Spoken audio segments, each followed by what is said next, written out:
I pledge allegiance to the flag of the United States of America and to the republic for which it stands, one nation, under God, indivisible, with liberty and justice for all.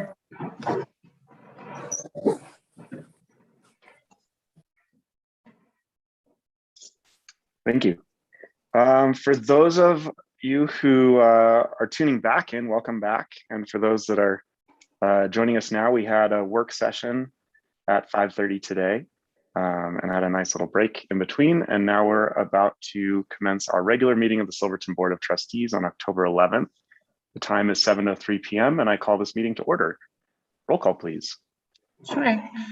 Trustee Barella? Here. Trustee Harper? Here. Trustee Wiegert? Here. Trustee Bierma? Here. Trustee George? Here. Mayor Pro Tem Barney? Here. Mayor Furman? Here. Do we have any revisions to the agenda this evening? I do not. I would just like to recognize that we had to hold this meeting virtually. We had a significant COVID exposure in town hall, but we have stayed open for the ballots and collecting the ballots. So thank you all for accommodating this. Thank you. All right, now we will move to public comment. Comments are limited to 3 minutes, and please click the raise hand button on Zoom to let us know that you'd like to speak, and then we can promote you to panelist, and then just introduce yourself before you get started.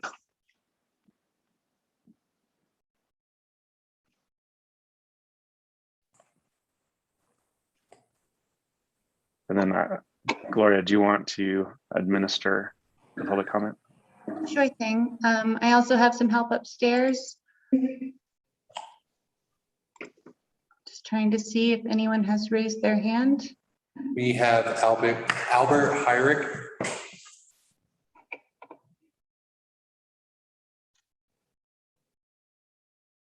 Albert, you can unmute yourself. Can you hear me? Yes, we can. All right. My name is Albert Hyrick. Let me begin by responding to Tyler's rebuttal of my public comment last meeting when he corrected me on executive session records. There are no required records by statute for attorney-related conferences under attorney-client privileges in executive session. So any discussion related to Shane's use of his office for financial or political gain, as we now know he has done, has no record. We know for a fact Shane used his mayor's email address on a complaint form to GoDaddy.com to force Silverton Issues to remove his Selwyn plan, which is at the heart of the ethics complaint on the ballot.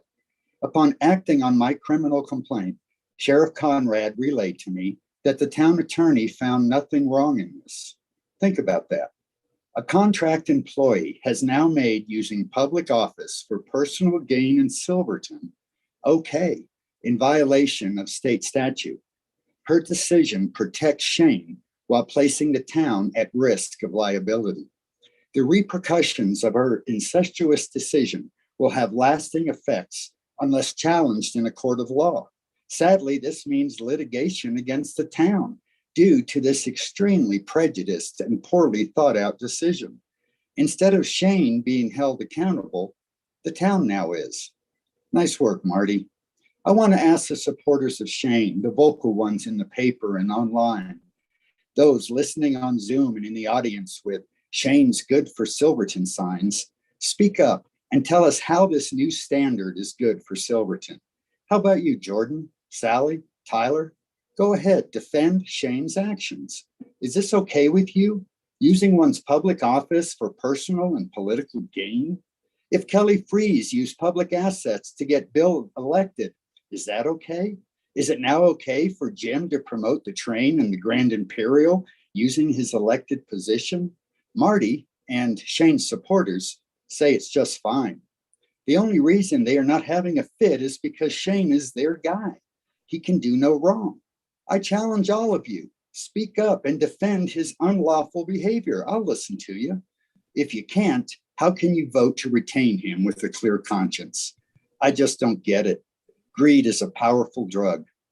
In closing, I would like to thank the Sheriff's Department for acting professionally on my criminal complaint, and hopefully the district attorney will take action. In the meantime, I would be wary of taking the town attorney's advice until this is all cleared up. Hopefully, a new board will be elected tomorrow, and we can find an honest town attorney that looks out for the community, not their ski buddy.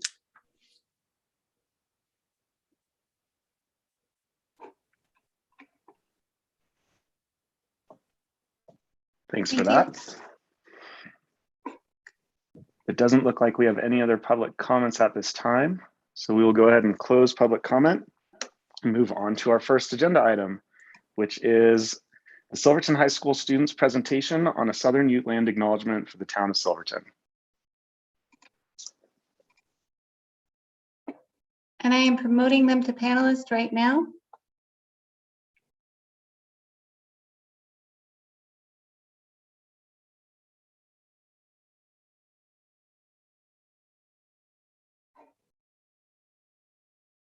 Kelly, are you there with the students? And you can unmute. I am here with the students. Here they all are. And we'll have we'll have several students coming up to speak. So I'm gonna just let them take it away. Wonderful, we can see and hear you.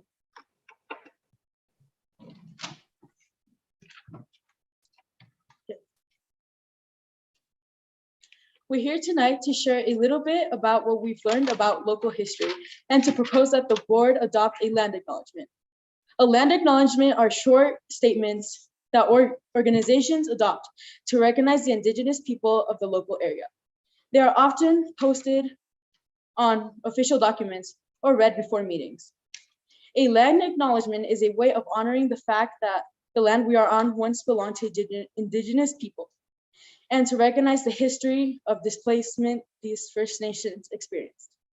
It is important that we do this because it is a way of repairing that harm and to celebrate the people who call this their home. The Utes settled in parts of Colorado, Utah, Arizona, New Mexico, Oklahoma, Texas, Nevada, and Wyoming. The Winooch and their ancestors have lived in Southwest Colorado for over 10,000 years. As Europeans moved into the area, they made various agreements, like the Bruno Agreement, which have left the Ute people with a fraction of their original territory. To create our land acknowledgement, we began by researching the history of the Ute people. We read primary sources like the Bruno Agreement, and we visited the Ute Cultural Preservation Department to build more background knowledge about the story of the Utes. After looking at many examples of land acknowledgements from across the country, we got into pairs and made our own versions. Then we combined what we had with other pairs and the whole class until we had a first draft. We revised our word choice and sent our draft to the experts we met on our fieldwork. Crystal, Garrett, Cassandra, and Shelley helped us with some of the specific wording on our final draft we are presenting tonight. We are asking that you approve this land acknowledgement and read it at the beginning of town board meetings to honor the Winooch bands of Utes who were here before us. Here is the text of the land acknowledgement. The people of Silverton honor the land and Winooch band of Utes who saw it as their home and kept it healthy for future generations. We acknowledge that the Bruno Agreement unfairly stole the Utes' land after all the Ute bands were moved to the western portion of the state. As we live, work, play, and learn on the land, we will remember and continue their legacy of stewardship. Thank you for considering our request.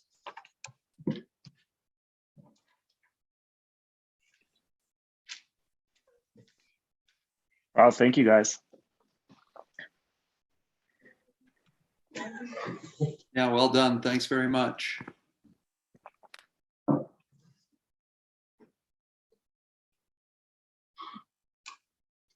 Well, trustees, any thoughts on this request? And did we lose Jim?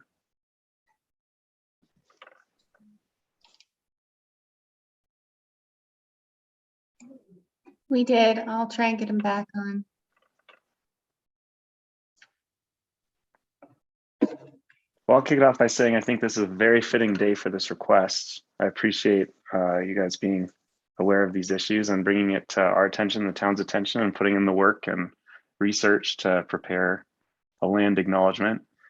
I certainly support the town adopting such an acknowledgement, but I think we should workshop how best to integrate it into meetings or other things.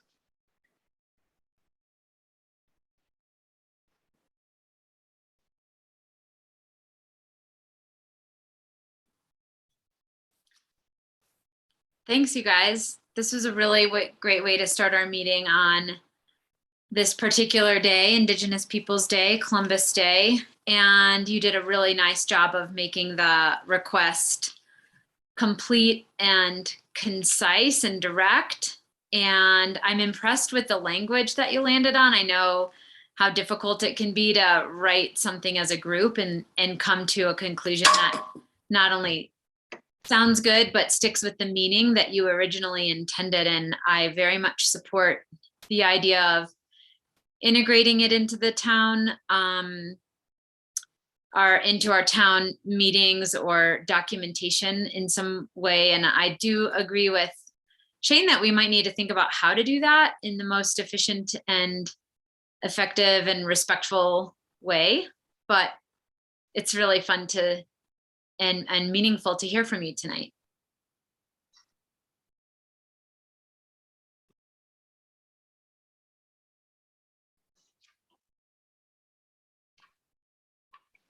Any other input or discussion? I was just waiting until everyone else was done.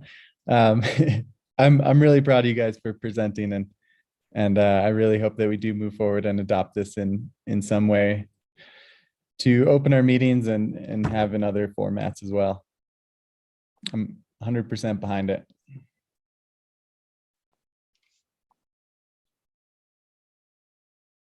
Yeah, I would just second what everybody else said. Really good job. It can be difficult getting up and speaking at your first town meeting, and you all did very well. And it's a very fitting day for it. And I also support having a reading of this or an acknowledgement of some sort before our meetings. Thank you.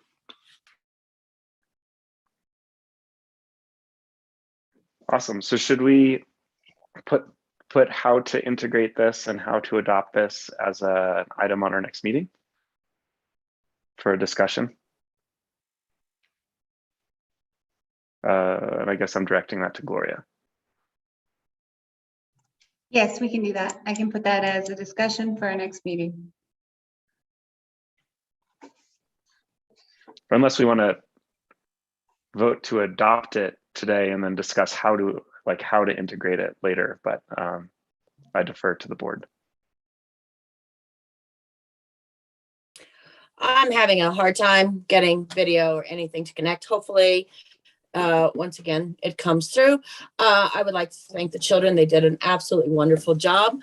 I think an absolutely wonderful way to do this would be to create both of these as plaques and hang one in town hall and give the other one to Ute tribe for them to hang as well. And where did you guys visit again? Can you please refresh me what you said where you visited?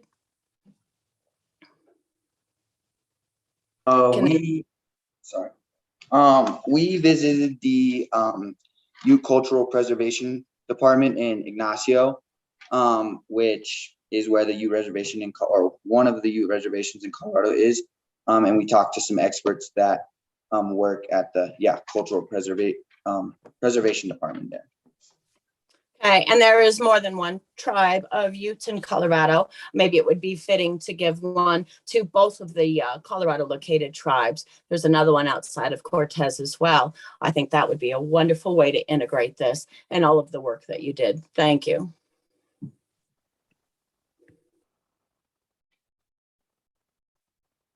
I'd be happy to make a motion to adopt the land acknowledgement language this evening and continue the discussion about how to integrate the language thoroughly at a later date if that's what we want to do. But I will make a motion to adopt the language of the land acknowledgement.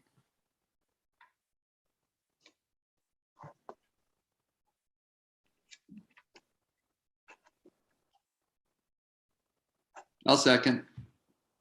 I think Thank it's you. a fitting day to do it, to at least adopt the language, and then we can figure out how to move forward. At our next meeting, I really like Molly's idea as well. Maybe hang the verbiage in the town hall, and also maybe present that same wording to the peoples that live in the state that are our southern neighbors. Awesome. Before roll call, Gloria, do we want to try and figure out the technical issue we have? It looks like Jim's an attendee, but not a panelist. I keep trying to promote him to panelist. So I think Jim, if you're on your end, if you could just accept being promoted to panelist. Every time I did that, that's what kept kicking me off. Yeah, I think he just got kicked off from that, actually.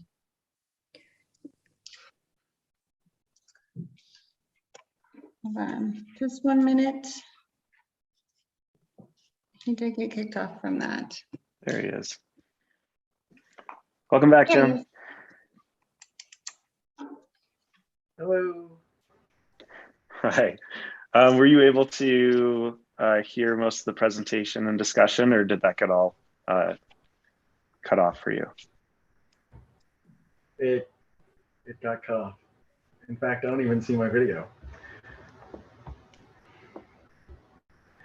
But you guys continue while I fix this. Okay, so just to quickly recap, the high school students presented a really nice land acknowledgement that they spent some time drafting and researching and visiting one of our Ute tribes in Colorado. And the discussion we just had led to a motion to adopt the acknowledgement, and then for there to be a future discussion about how exactly we incorporate it, whether that's through a plaque or plaques or something else. No? We lost him. Oh, I mean, yes, that's a great recap, but just that we lost Jim. yeah. All right, let's go ahead and do roll call, and hopefully we can get him back on. Okay. So Trustee Barella? To adopt the language, yes. Trustee Harper? We'll wait and see if he gets on towards the end there. Trustee Wiegert? Yes. Trustee Bierma? Yes. Trustee George? Yes. Mayor Pro Tem Barney? Yes. Mayor Furman? Yes. And Jim just texted me and he said he's in the middle of a severe weather alert. He is in Florida right now and apologizes for cutting out.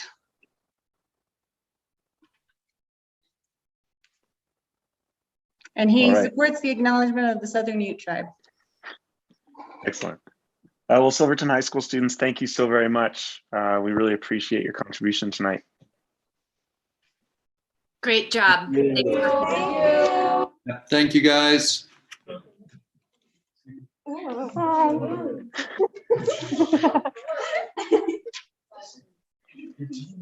All right.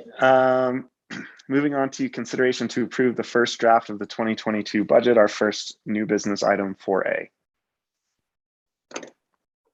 Wonderful. So I'm just going to share my screen since I can and kind of run through this budget narrative that I included in your packet, just for the public's knowledge on moving forward with the first draft of the budget. This is due to the state on October 15th. So this is just the first draft, and then we'll have some iterations. And then the final draft will be due December 15th. So going to share the screen now. Okay, can everyone see my screen? Excellent. So just a little recap on this budget narrative kind of outlines what we get in and where it goes as far as revenue and expenditures. It's not complete as far as explaining the funds that we have and our different funds, but I hope to complete that in the coming weeks. But this will give us a good idea of kind of where we're at. Sales tax is up year to date in July, 26.7% from 2020. And if you can see this graph right here, I'll just explain it to you real quick. These are actuals to 2020. This is where we're at right now in 2021, and this is July year to date actual. So we're still anticipating more revenue coming in for August, September, and October, since we are still very busy. And then our projections for 2022 is hoping that we're on this trend up. A couple of the significant changes, fuel tax going up. That number comes from us, from the state, so we can predict that a little better. And then property tax is going to be up as well. And that comes from us. That number comes to us from the county.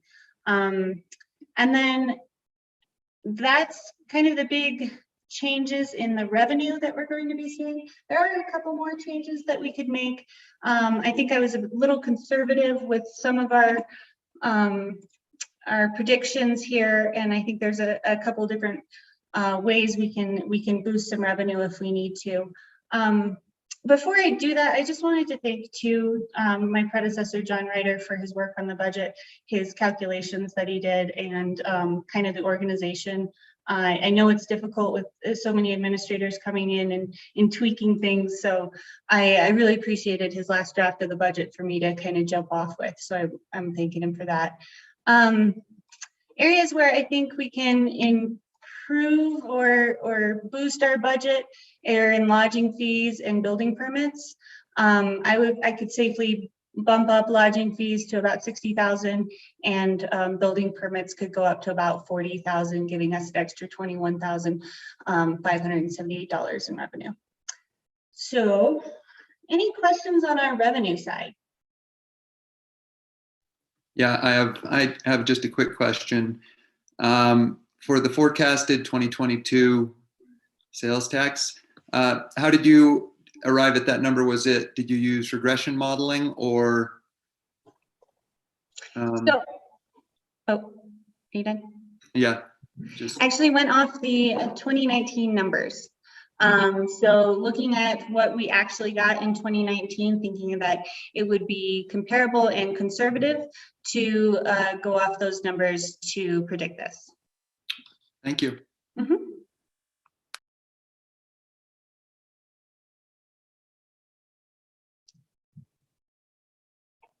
All right.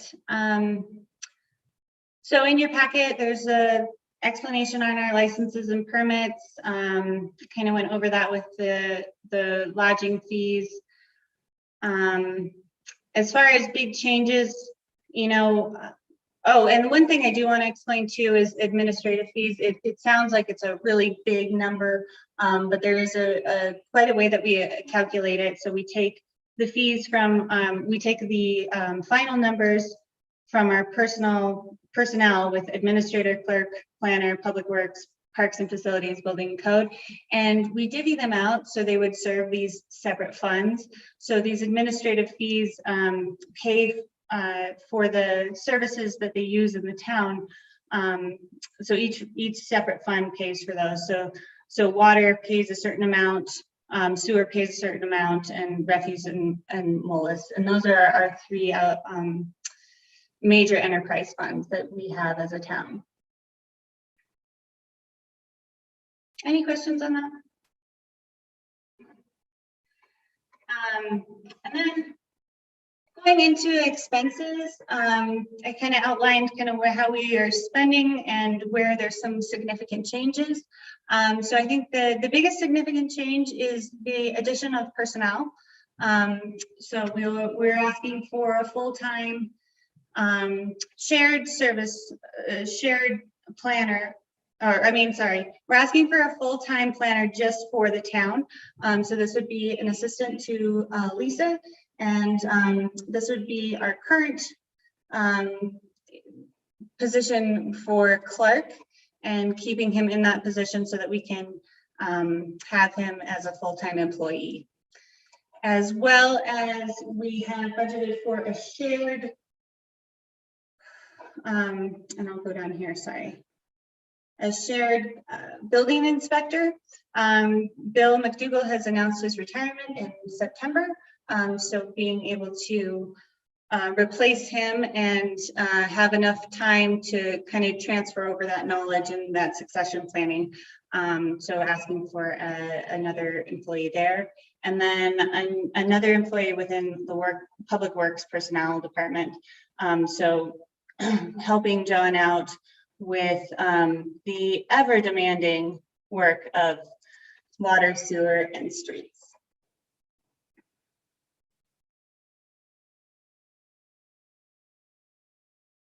Any questions on our personnel? Okay. And then another thing that a couple other projects that we had approved budgeted this year is the Columbine Park. Gloria, I'm so sorry. Actually, I did have one. Just if Sure. you could make a quick comment on the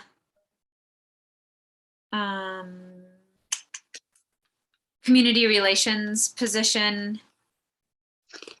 That was Lisa's, and I think we may have talked about this in our retreat, but just to fill everyone in on what's happening there. Sure thing. So as I explained in the packet, and then probably one of my first trustee meetings with you all, we did a reclassification of the community relations position after Lisa's resignation. So we gave some of the duties were assigned to Director of Parks and Recreation. And then the other duties were kept in that line item for Communications and Events Manager. So there is a reduction in salary and I guess personnel in general for the community relations. But that is because it is now the Communications and Events Manager, and some of the duties have gone towards the Director of Parks and Recreation. Great. Yep. Thank you. Mm-hmm.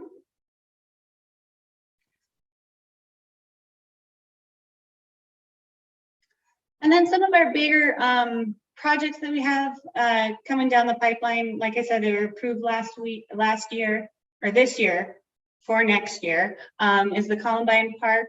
I guess you'd call it revitalization or reconstruction.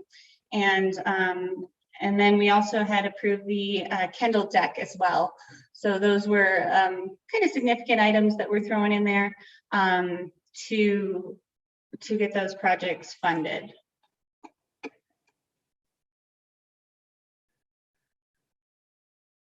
And this is just a little recap of kind of our changes that we're having. And there's a typo there. I'll just fix that while we're here. Okay. So this is just a look at kind of how we're changing up our personnel. And yeah, so we're basically adding 2.5 positions this year that should really help out, really.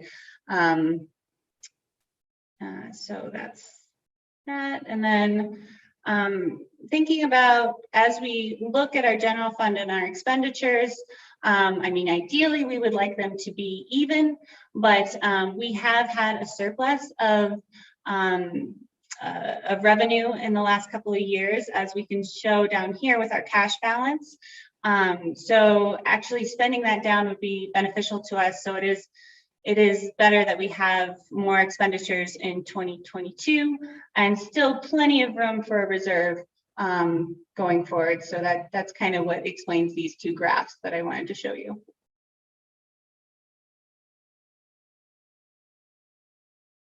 Any questions?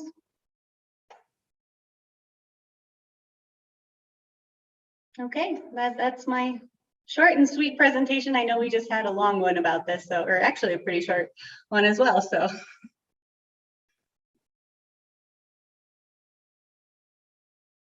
So it'd be my ask that you consider adopting the draft budget. And then if there's any notes that you would like to include in that, and we can incorporate that in our next draft. Thank you. And what's the best way to communicate those notes to you? Is it here or in email, or what's the best If way? you have them right now, we can do it here.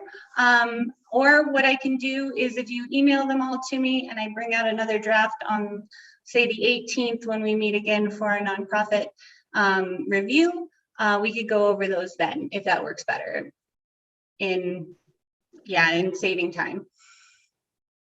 Great. Trustees, any notes, questions, or comments?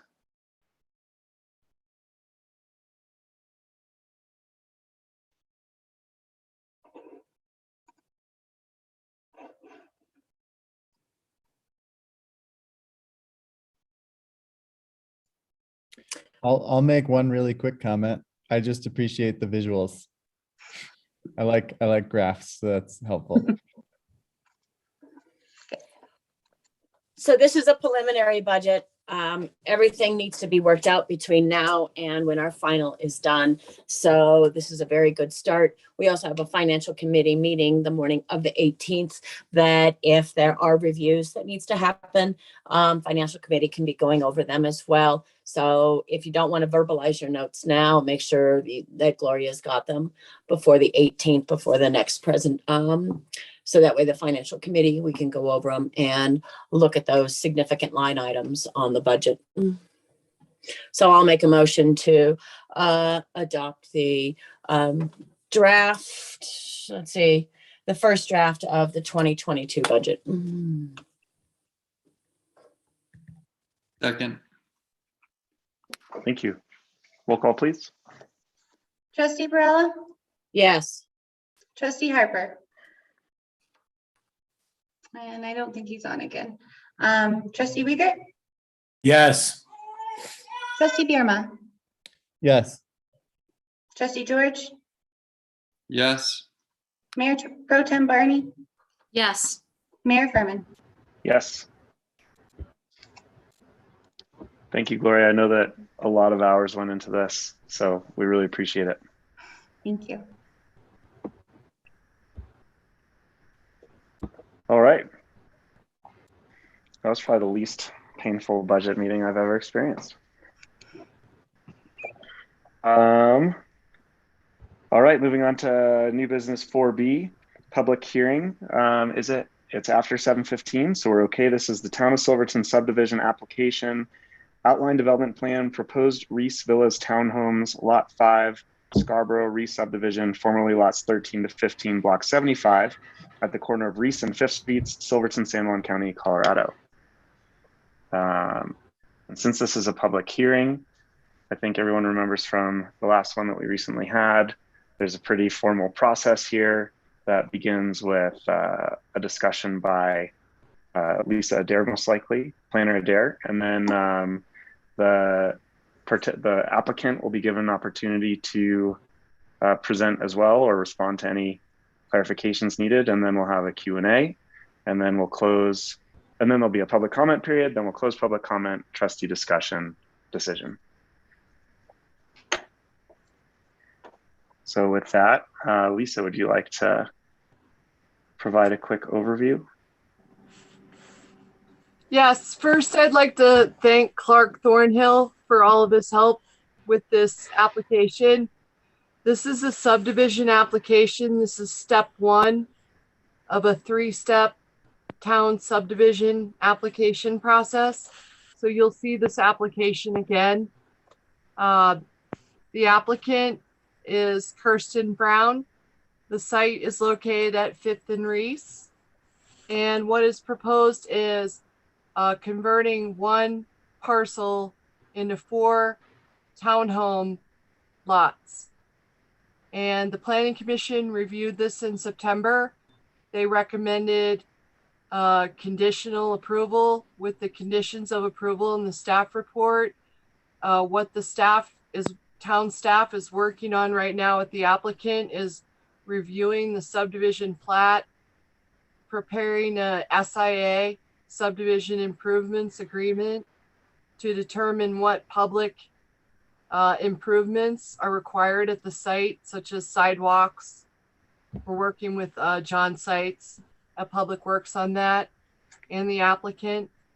I believe the applicant is present tonight. The townhome structure is a fourplex, and it's currently under construction. And to create legal parcels at the site requires a town subdivision application to be able to turn one parcel into 4 separate parcels. So what you were considering tonight is creating 4 mini lots out of a approximately 75 by 100 square foot parcel. It's at the corner of 5th and Reese. And we did not receive any adjacent landowner opposition or inquiries about this, so we don't have any known opposition at this time. The Planning Commission and the Planning Department would recommend conditional approval with the conditions in the staff report.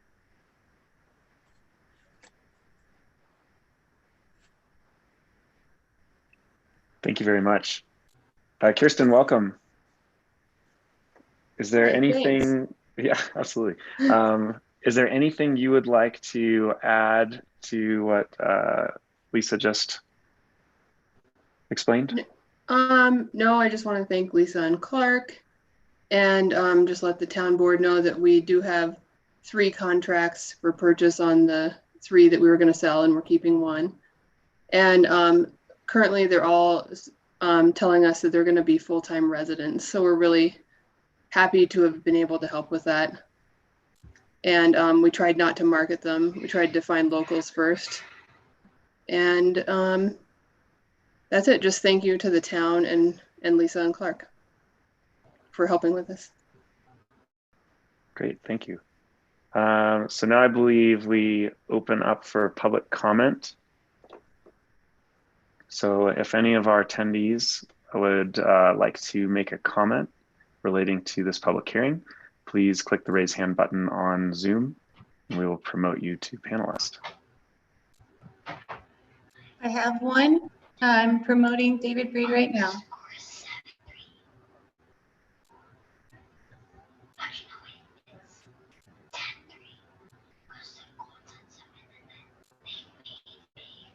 Okay, David, you are promoted to a panelist. You want to unmute? There we go. I'm a neighbor to that project. I think it's fantastic, and it looks good, and it's good for the community, and that's constructive, forward-thinking development. So go for it. And that's all in support. Thank you, David.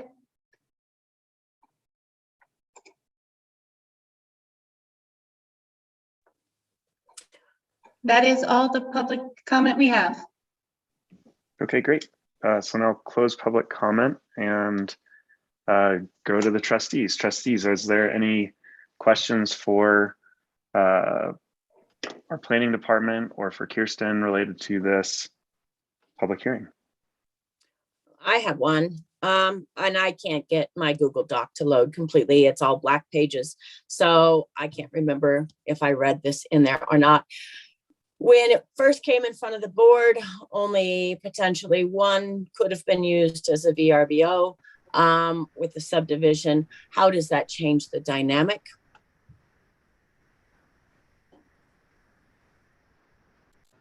Go ahead, Lisa. That was during the proposed rezoning, and those conditions of approval still apply. And additionally, this was rezoned R2, and we have a setback in the R2 zone, like most of the other zones, where no vacation rentals can be within 100 feet of each other. So the old conditions that we imposed on the rezoning still do apply. And even if we had failed to put that condition on the rezoning, there isn't any way for 2 of these townhomes to be converted to vacation rentals because they'd be too close together. Thank you. That's what I understood, but I wanted to be clarified. Thank you, Lisa. You're welcome. It's a very good question. And I'd note that the proposed conditions of approval number 7 says the proposed subdivision shall only be eligible to apply for a maximum of 1 vacation rental permit. So that just reinforces that further.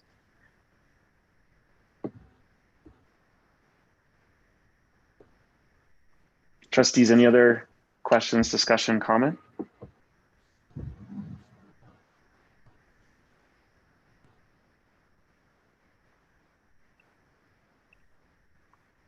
All right, I guess then we should consider one of the Board of Trustee options outlined in our packet.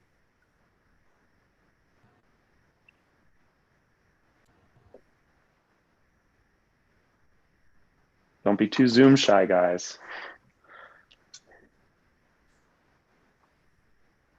Now I don't have my paper agenda again. I've got to figure out the system. But I think we can make a motion to conditionally approve that's right. Hang on. I can make this motion. I just need to get back to the top. I've got it right here. Better. Thanks, Taylor. Yeah, I can make a motion to conditionally approve the town of Silverton subdivision application, outline development plan, proposed Reese Villas Townhome subdivision, lot 5, Scarborough re-subdivision, formerly lots 3 through 15, block 75. I'm going to request that we actually do that again and just read the sentence in the last paragraph.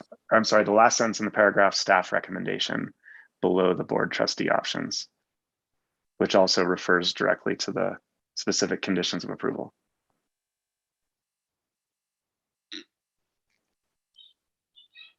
Or I can tee it up since I just made that request. Okay. So I'm seeking a motion to conditionally approve this outline development plan application and to allow a combined review of the preliminary plat and final plat applications in accordance with the conditions in the staff report. So moved. Second. Thank you. Roll call, please. Trustee Barella? Yes. Trustee Harper? Yes. Trustee Wiegert? Yes. Trustee Bierma? Yes. Trustee George? Yes. Mayor Pro Tem Barney? Yes. Mayor Furman? It looks like I made a mistake too, because there's 2 different suggestions for that approval. Let me just kick it over to Lisa real quick. Is that motion okay? It is okay, and it's up to the applicant. If the applicant wishes to aim for a combined preliminary final submittal, that saves everyone time. And an application that's combined like that has to comply with the final plat standards. And so that's an option for the applicant. And we would prefer that because it's less reports and less meetings for everyone.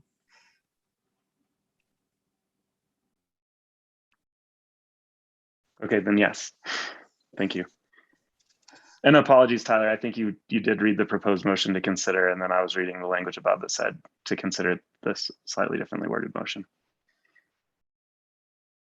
Well, awesome. Kirsten, congratulations. Looks like you're good to go. Thanks, everybody. Thank you.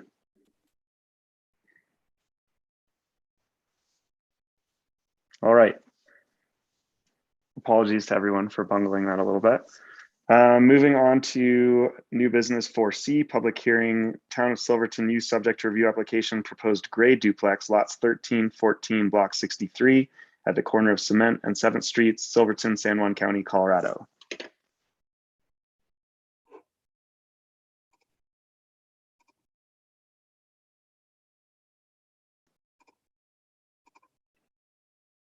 And it looks like both Matt and Clark will be joining us as panelists. Yes. Hi, I everybody. believe our new town planning assistant, Clark Thornhill, would like to present this to you. And, you know, and I'm here to answer any questions if you like, or I believe Clark is present. And I think Clark would like to give public speaking a try and present this to you. And you guys can let me know if you have any questions for me. Thanks, great. Lisa. This is the only way I can get her to not cry. So she just wants to be a part of it. But this is Ella. We're actually here just after the Planning Commission reviewed their third duplex at Block 63 this year.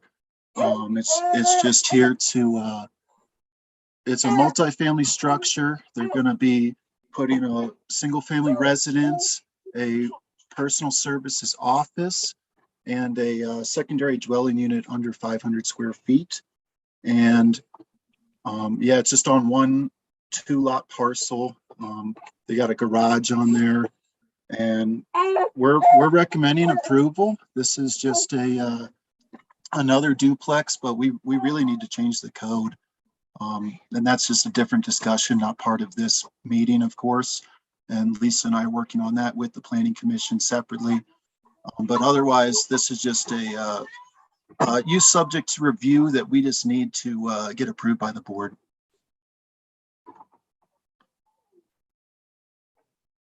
That's all I got. Thank you very much. Matt, welcome. Thank you for joining us this evening. Would you like to add anything to that overview? No, Clark gave a good summary of it. I'm a geologist, so I'm going to have my space to work there, spend time in Silverton, and then a small rental for a long-term renter in town. That's the proposed project. Thank you. All right, at this time, we'll open up for public comment. If any of our attendees would like to speak to this public hearing, please click the raised hand button in Zoom and we'll promote you to panelist. And I am not seeing any raised hands.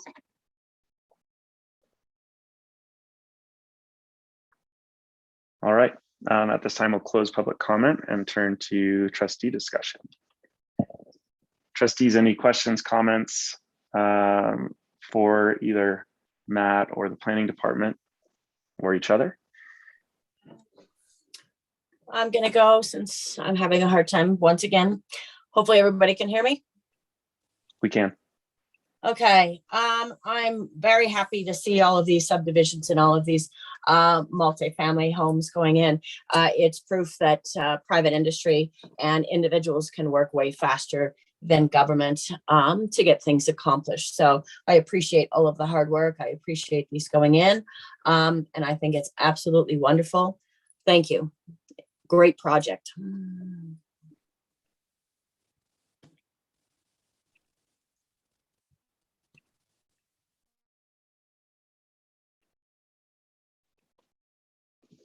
Fantastic. Any other comments or questions?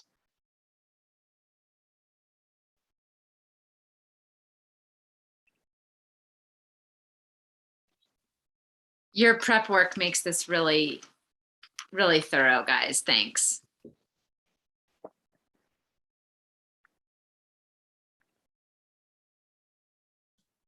Well, great. In that case, do I hear a motion for the Board of Trustees to conditionally approve the use subject to review application for the proposed gray duplex on lots 13, 14, block 63 on Cement Street with the conditions listed in the staff report? So moved.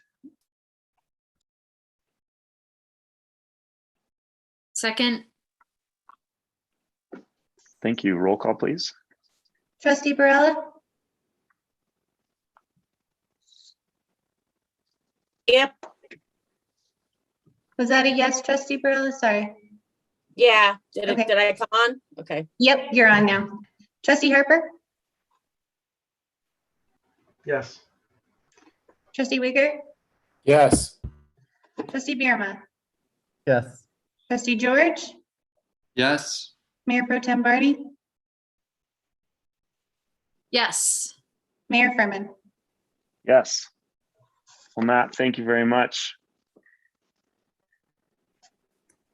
All right. Thank you all. Look forward to getting started up there.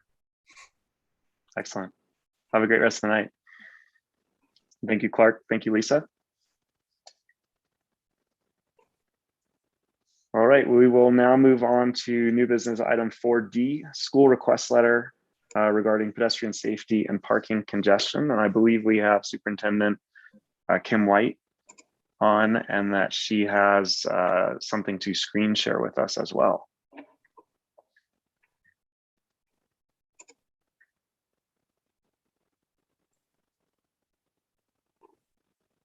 Hi, Kim, welcome. Good evening. So I just want to start, first of all, by thanking you all for the warm reception that you gave to the high school students with the presentation. I really appreciated the reception they got and the feedback that you provided to them as well. So thank you for that. And then do you just want me to kind of talk about the school's request, or does Lisa want to talk first? How do you want me to proceed? Why don't we start with you, Kim? Okay, great. Well, I'm here tonight because I went to the Planning Commission a couple of weeks ago and shared with them a request from the school district and from the school board regarding parking and traffic congestion around the school.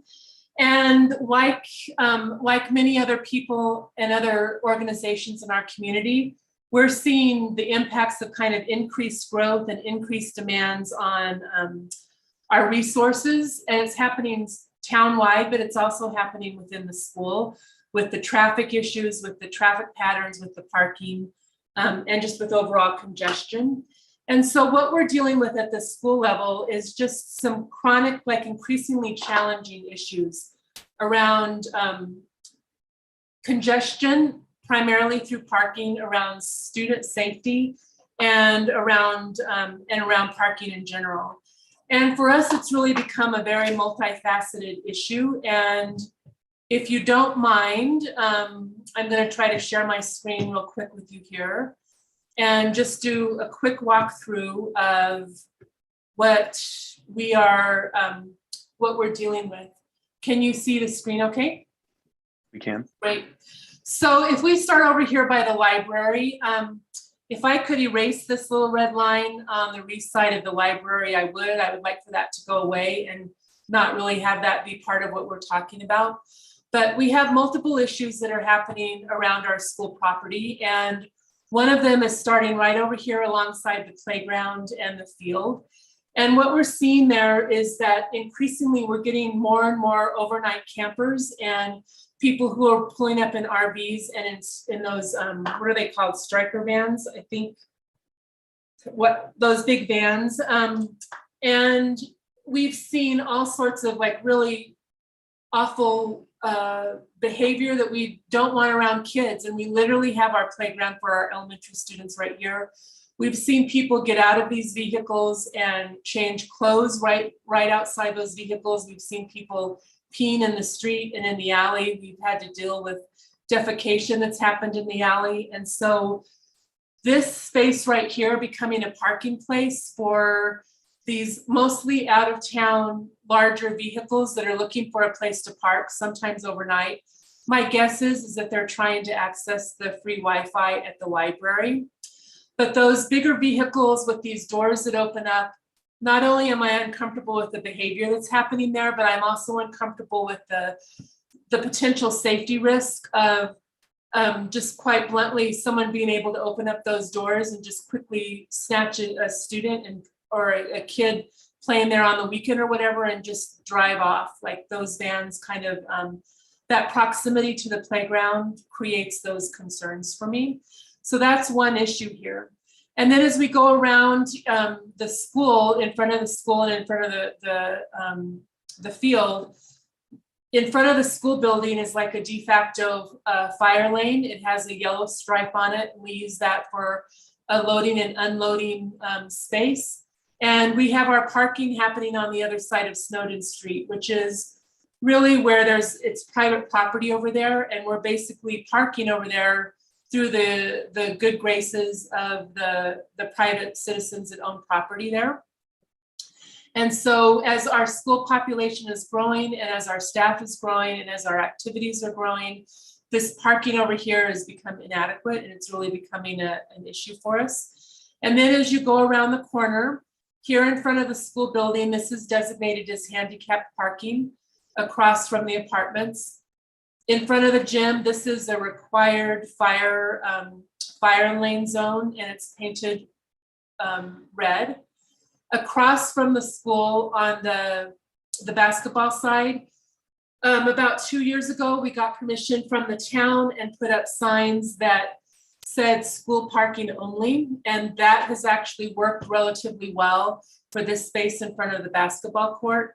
But as you move over here in directly across from the post office, what we're seeing, especially during the summer season, is that we're seeing large vehicles, RVs, vehicles that are pulling OHVs, vehicles that are pulling Jeeps sometimes, that they will park. And we've seen them park double parked, even triple parked over here going the length of this basketball court.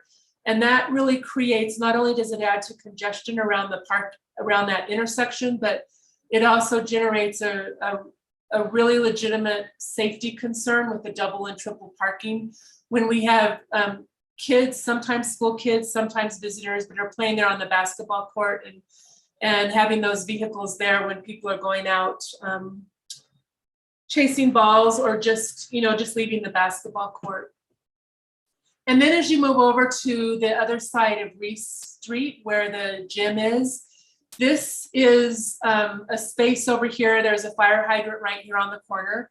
But this space over by the gym is where we have an informal, just kind of verbal arrangement worked out with Bearded Wonder for him to park the vehicles from his business, which is, as you know, it's right here next to the garden.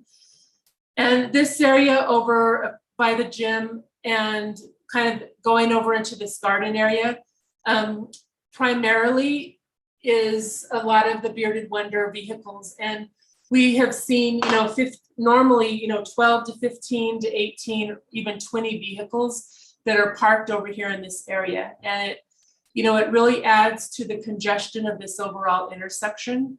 And then as you come over here to the garden, one of the reasons we had put signs up initially was our concern around having larger vehicles that are parking there that are impeding our ability and kids' ability to see as they cross the streets. And so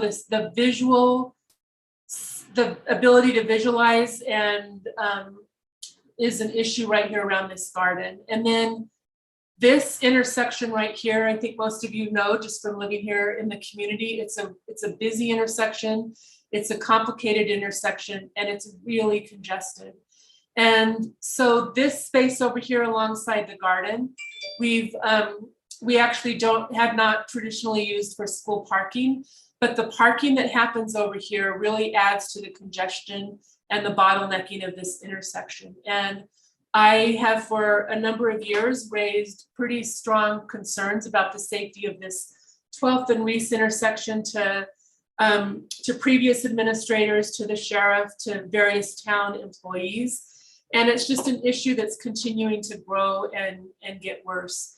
And so what I'm asking is that I went to the Planning Commission and now I'm before you asking and hoping that we can come up with a comprehensive, effective plan to deal with both the short and the long-term issues that are generated by the growing needs of the school and by the increased demands that we're seeing in the community. And really our goal is to find ways to improve the visibility to help with student safety as well as just general community safety, to improve that visibility and also to decrease the congestion. And so, we've done a number of things over the years, which I can go into more detail if you have questions, but there basically have been Band-Aids on a much larger issue. And we're to the point where I think we need the town's help to help us work around and come up with an effective and comprehensive solution to this. And so what our formal request is to ask for an amended zoning ordinance that would allow us to take these areas that run around the perimeter of the school and turn those into school only parking, and allow us to kind of increase the visibility and increase our ability to monitor the safety of our students all around that perimeter there. So I know this is a really big ask. I know that, that there are these type of problems that are happening elsewhere in the community as well. But for now, I'm coming to you all asking for your help to help us figure out a way to work through this and to solve this quagmire that just seems to be growing, year by year. So that's kind of what I wanted to get before you, and I'm happy to answer questions or provide more detail, but I'll stop there for now.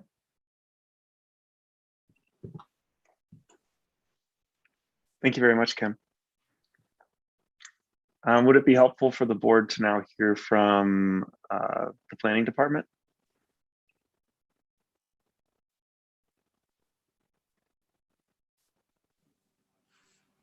All right, so first I would suggest that we think about action items that we might do right away, and then some direction for longer term solutions. I did notice that the basketball court appears to be zoned R1, and the school garden appears to be zoned BP. So one way to begin to address this might be rezoning of the basketball court, and then perhaps rewrite regulations through an ordinance that allows for an application to place certain signs as reviewed by the town board for public institutions that are zoned public P zone. That would take several months to do. So perhaps we should try to think about things we could do in the meantime while the school or the staff is working on longer term paperwork. Is there anything we could do right away to help this situation? And there's also some citizens that have weighed in on this. The main citizen comments have been about 12th Street parking that is across from the post office on the side of the greenhouse. And there may be some public comments, people on Zoom. And so I summarized this in a one-page memo.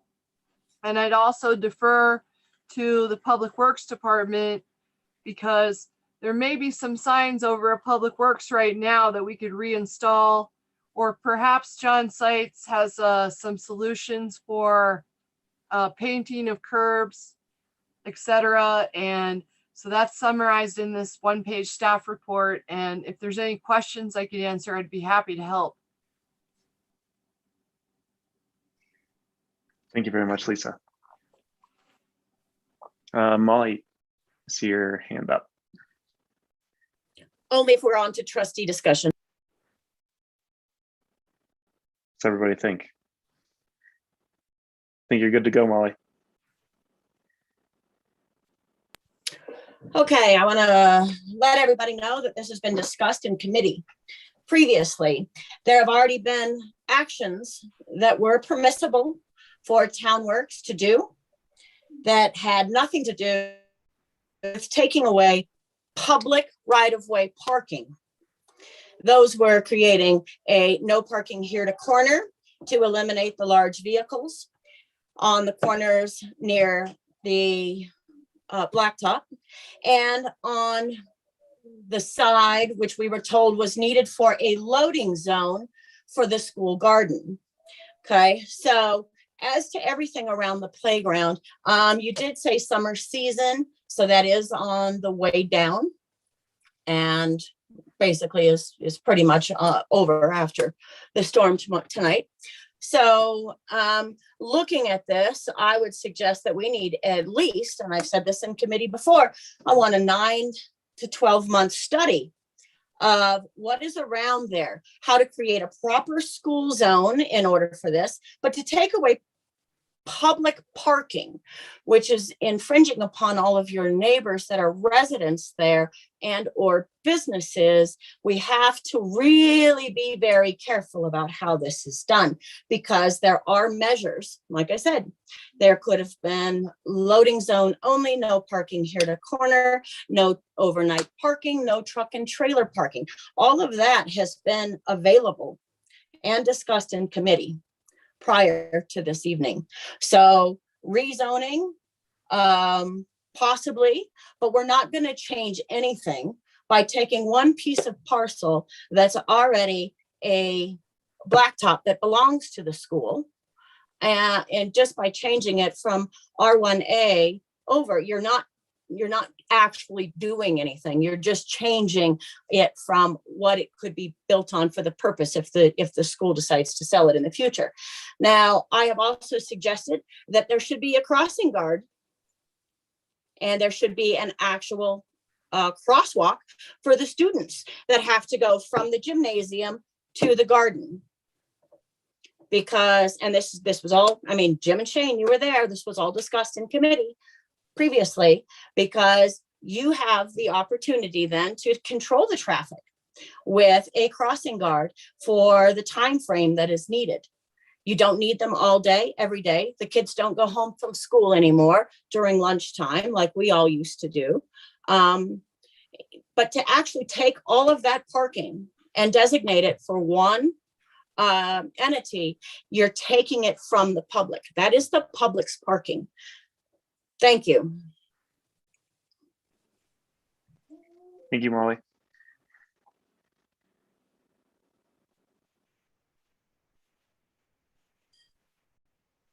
Other trustee discussion?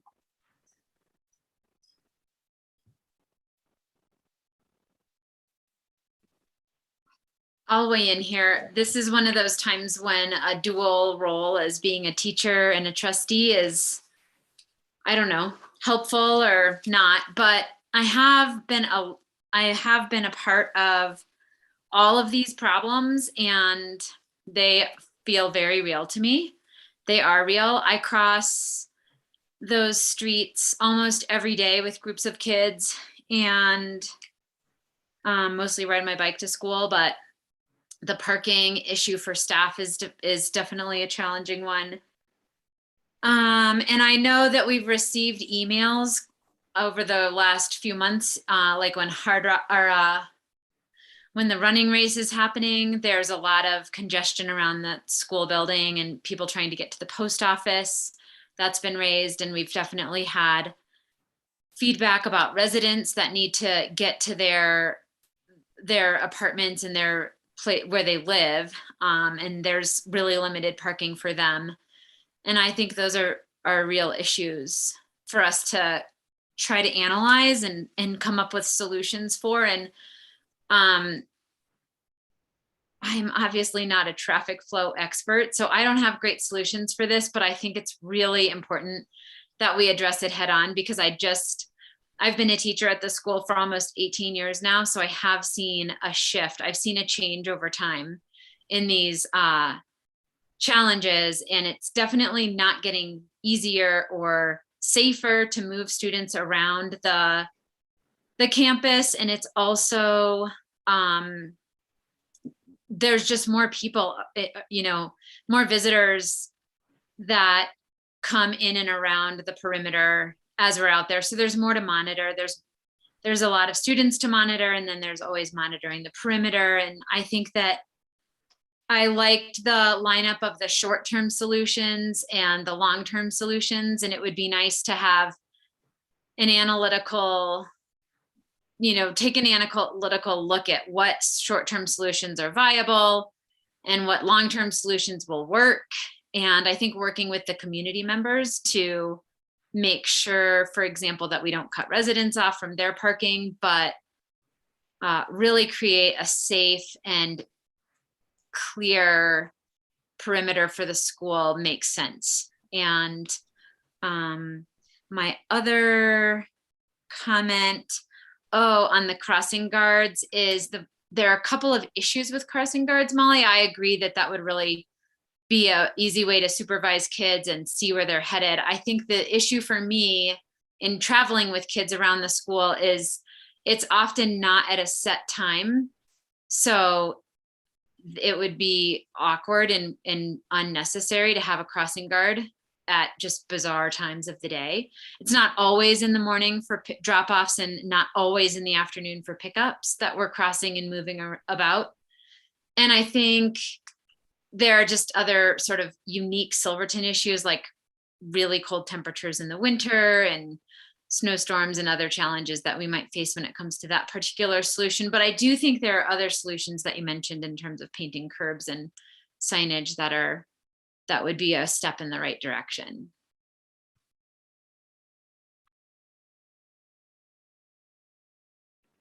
Happy to go next. I certainly support all of the short-term options at the school's option. I don't want to force them to do any of the things that are listed as the short-term recommendations, but any of those that they'd like to exercise, I would support. I do really like the idea of a streetscape traffic flow study, but I have this sneaking suspicion that we're going to spend, I don't know, $10,000 or $20,000 and get back a really pretty rendering of a crosswalk and the larger stop sign that has flashing lights. And so I would be curious to find the consultant that would do that, to find out what they think the scope of a study and the potential outcomes might be, to see if that would be a good thing or not. But I think all of the concerns raised by Kim are very valid, and that we definitely have an obligation with respect to health, safety, and welfare, particularly of the school students. And so we need to figure out what of the longer term solutions are viable for the community and the school. But I don't know exactly what those are.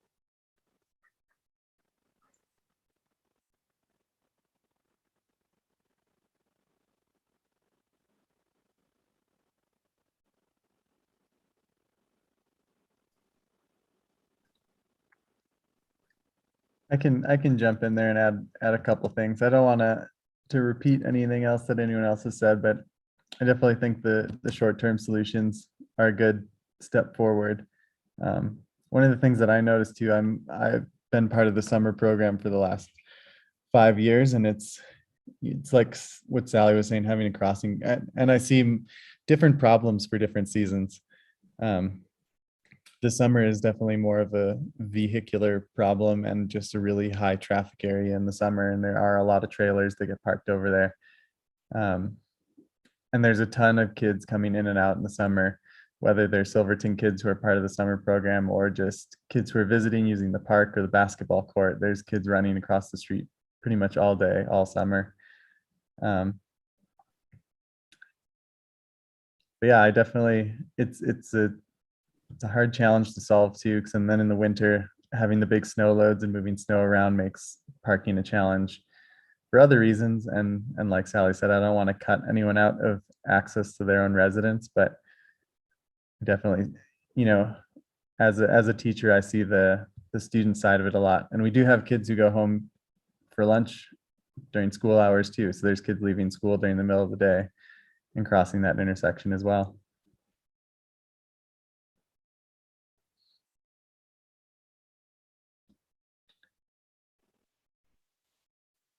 Tyler, Jess, or Jim?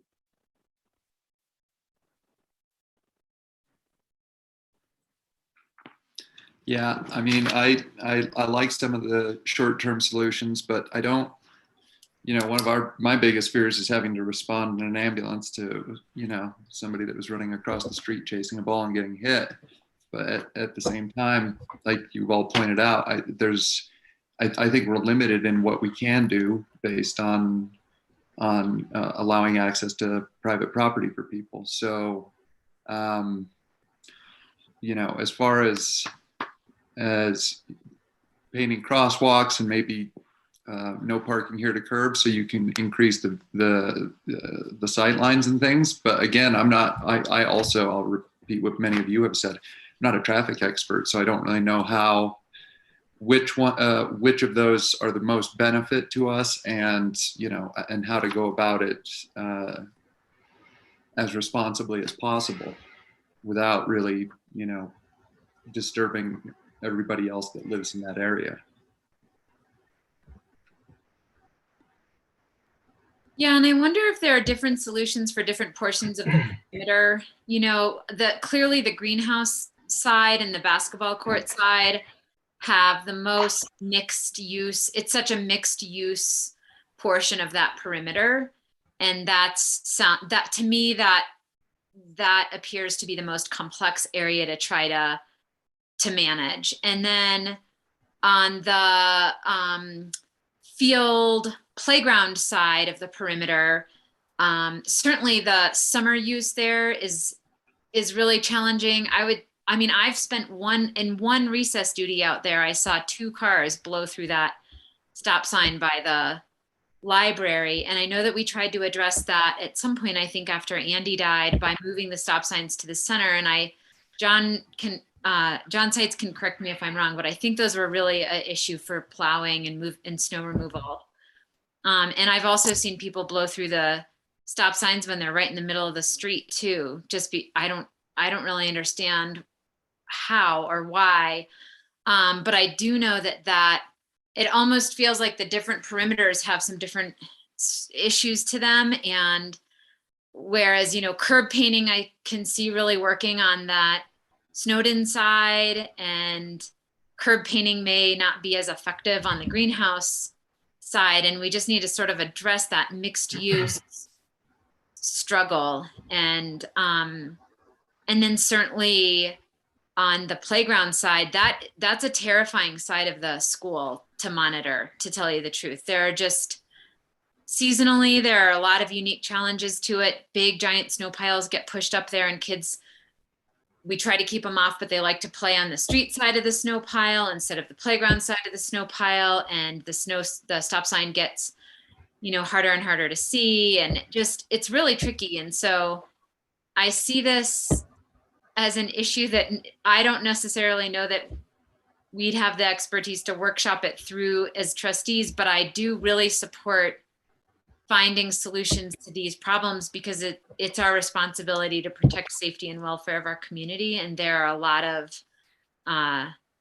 people involved in all of these different spaces on different levels.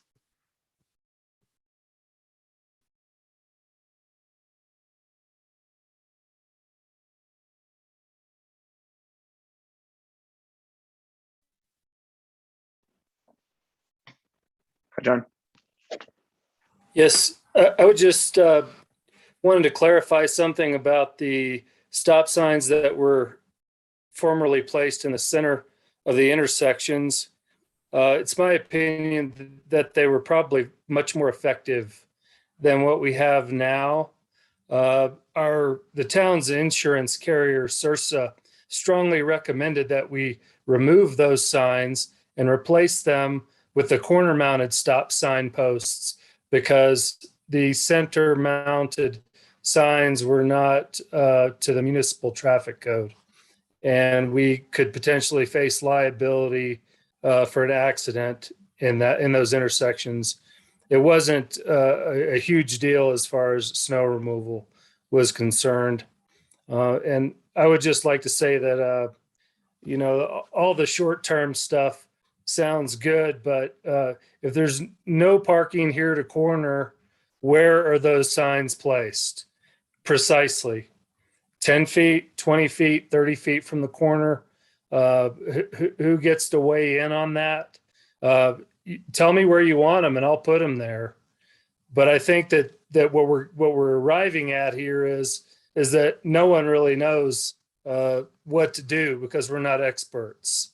So potentially a planning initiative or a planning grant towards a more comprehensive safety and traffic plan around the school is probably what I would recommend. Thank you. Molly?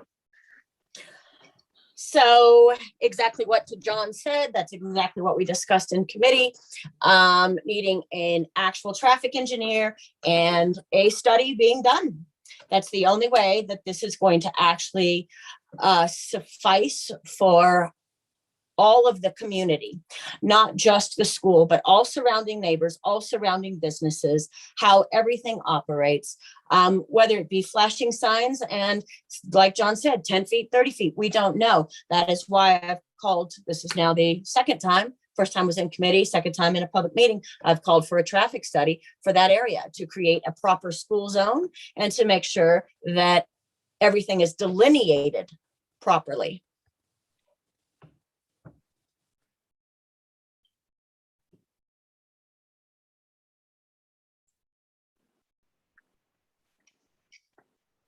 I just want to recognize that Austin Lashley posted in the chat. Could the trustee representatives comment on the discussion that was during the planning commission discussion? Does that make sense?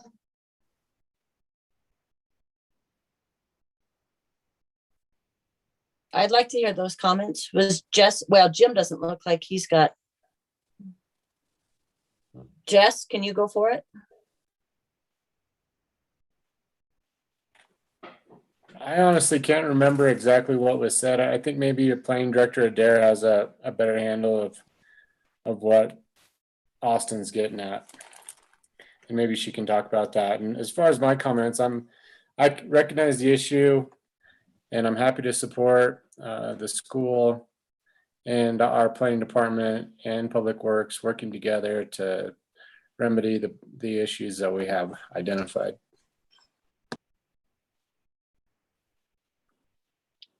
Thanks, Jess. Lisa, did you want to jump in?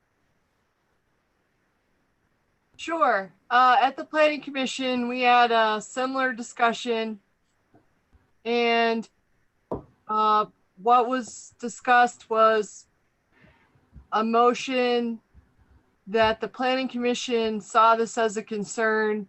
They wanted the town board to look into trying to address this issue with anything that could be immediately done and long-term solutions.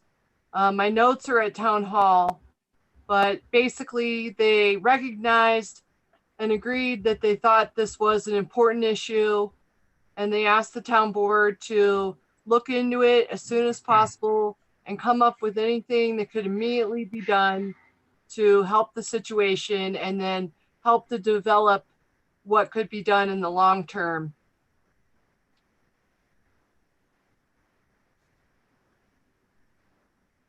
Thank I you. would also like to recognize we do have Melanie Skinner has raised her hand in the public.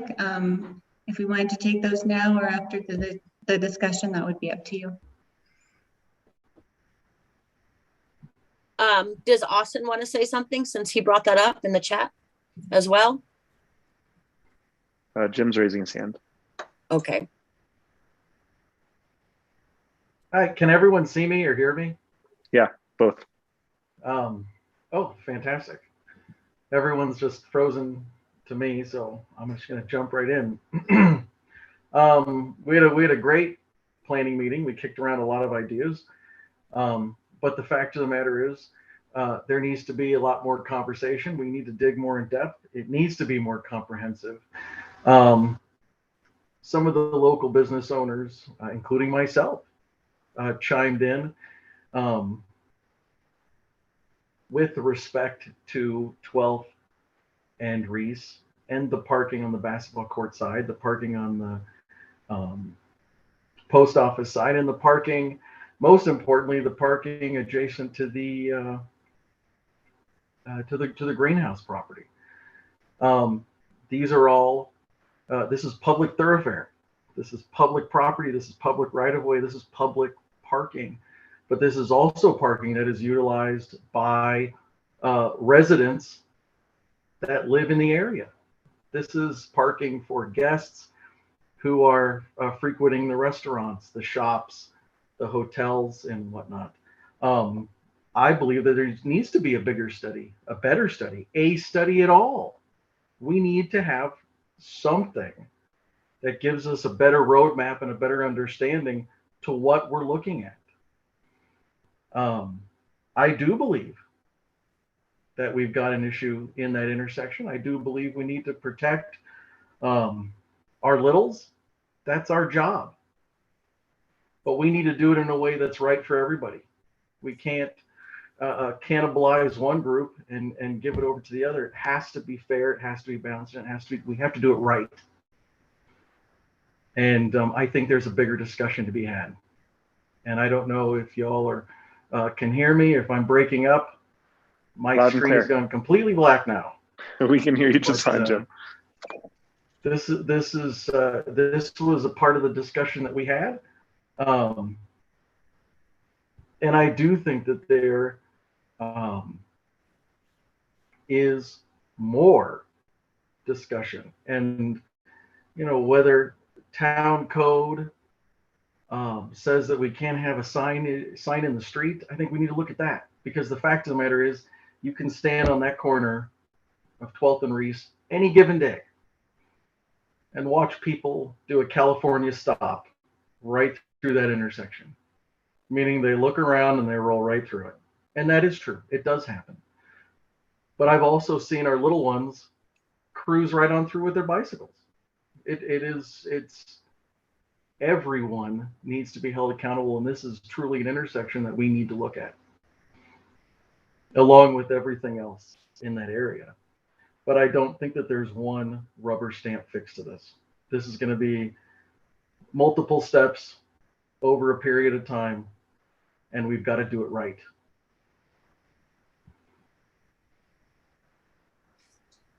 Thank you, Jim. Yeah, I agree with this. I hear the what you're saying, Jim, and everyone about sort of studying the issue and getting it right and looking at the variety of solutions that are available to us. And I think that my only concern, and it's not really a concern with studying things and being analytical in general, it's just that the problem is happening now. And I really would love to see some actual solutions that can happen and not just kind of kick the can a little further down the road and wait for a study that takes a little while and a whole lot of money. And I think there's value in that. And I think there's a lot of reasons to do it. And like I said, I'm not a traffic expert, so I'm not going to come up with the solutions. A study would do that for us. But I just would hate to see that be sort of a kicking of the can type of approach. And it would be nice to see some solutions that can create a safer environment as soon as possible. I have a problem with you calling that a kicking the can down the road when you're actually doing what really needs to be done, which is hiring an engineering firm to plan this out properly for the entire community, because then you're not just doing it for the school, you're doing it for the post office, you're doing it for all of the surrounding neighborhood. So it's not kicking the can down the road. It might take longer, but it's what our job is to ensure this for the community. John? One thing that I can start working on before the next meeting is present you with the option of putting a large stop sign structure back in the middle of the intersection, what the consequences could be versus what they would be with the existing situation, which is essentially it's a failure. We're talking about a failure. People can't see the signs because of parking or whatever other reason. Why don't I look into, okay, what if we just go ahead and put the stop sign back in the middle of the intersection? And what possible consequences are there? Maybe the consequences are worse if we don't put stop signs back in the intersection. So that's something that is not going to cost me much staff time. And it's also something that we could install stop signs in the middle of those intersections at very low cost to the taxpayers. So that's something that I can do if the board, if it's at the board's pleasure before the next meeting, and you all can, I can present that finding to you and you can make a decision. I think that's an excellent first step, Mr. Seitz. Thank you. Lisa? I would also suggest that we do proceed with some kind of study because that would be a long-term solution. But if you consider painting the curbs or reinstalling those signs that says no parking here to curb that used to be present a long time ago, that would be doing something in the interim until a study, which can take a long time. Now, if John was wondering where to put those, and that is a tricky question. So I'm seeing an increase over the years of people parking right in a crosswalk or right in front of the stop sign. And if you were to put those no parking here to curb signs and or paint, which by the way will get covered up by snow, if you were to put those 15 feet back from the crosswalk, from the intersection where kids are looking to see if there's a car coming, 15 feet back, given the width of an average vehicle, you'll eliminate people parking in the crosswalk and right next to the crosswalk. So as an engineer, I'd say 10 feet is not enough, because originally I thought 10 feet would probably be enough, but it really wouldn't be. And to have like a triangular adequate sight distance, you'd be looking at 15 feet from the corner back. 20 would be better, but that's going to eliminate another spot. So to get those two vehicles out of the way at the crosswalk, to eliminate two people parked in a bad spot, blocking the pedestrian's view, I would suggest considering tonight asking Public Works if they would be willing to do some painting or reinstall those signs 15 feet back is what I would suggest would be a good place to start. And then also proceed with a study that could be 6 months or a year. Code changes can take 6 months, rezoning, any of those options. But it would be better to try to do something in the interim. Thank you. Kim and then Molly. Sure, thank you. So I really do appreciate this conversation, and I know that this is a complex issue, and I think that's the reason why we felt as a school district that it was time to bring it forward to the town, because we have been trying solutions on our own that really have not worked over the past few years. And our goal, particularly around that intersection, our goal is not to remove parking for residents. Our goal is to really decrease the congestion and increase the visibility. And I have always thought that it's one of the most complicated intersections in town. And so I do think that it's going to take a lot of thought and a lot of collaboration to figure that out. I just wanted to clarify that our goal was not to necessarily take anything away. Our goal was just to come up with a solution to address the congestion and address the visibility issues there. So thank you for that, and also for recognizing that this is complicated and it's not just that one section, that there are other areas around the school property that need some help and attention as well. So thank you guys for the conversation and the willingness to listen and the willingness to tackle this. Thank you, Kim. Molly? Okay, back to what Lisa was saying in the engineering aspect of 15 feet. And it's not from here to curb, it would be from here to corner. You would go from the corner of the stop sign to create the visibility. And you're saying to go 15 feet in until a comprehensive study can be completed and a good traffic analysis to create a partial school zone and to help open those up. That's another really good solution. It would be covered up. We're going into winter, so I don't know if it's a viable solution for going into right now, but come springtime, once the snow piles have gone down, if the study isn't complete by then or is just getting underway, I think it is a wonderfully viable solution. Thank you, Lisa, for that. At least we're starting with a parameter. And I think that Mr. Seitz putting the four-way stop back in the intersection is, I mean, let's roll out the old, what were they made in? They were poured concrete into old tire wheels, rims, there we go. And they were nice and heavy. I don't know if we still have them by any chance at the town of Silverton, but they lasted a long time. So I think these are wonderful steps forward. We need to, maybe the school and Public Works can look together to see what kind of grants are available to get this traffic study and this comprehensive plan done. Thank you.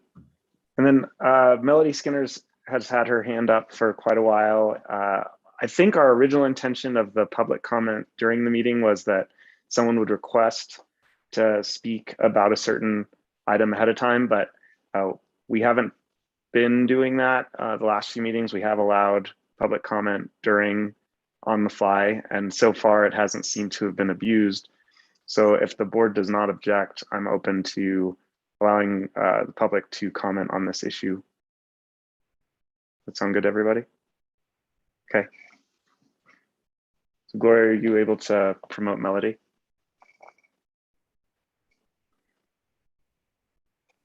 Melody, you have the floor if you want to unmute yourself.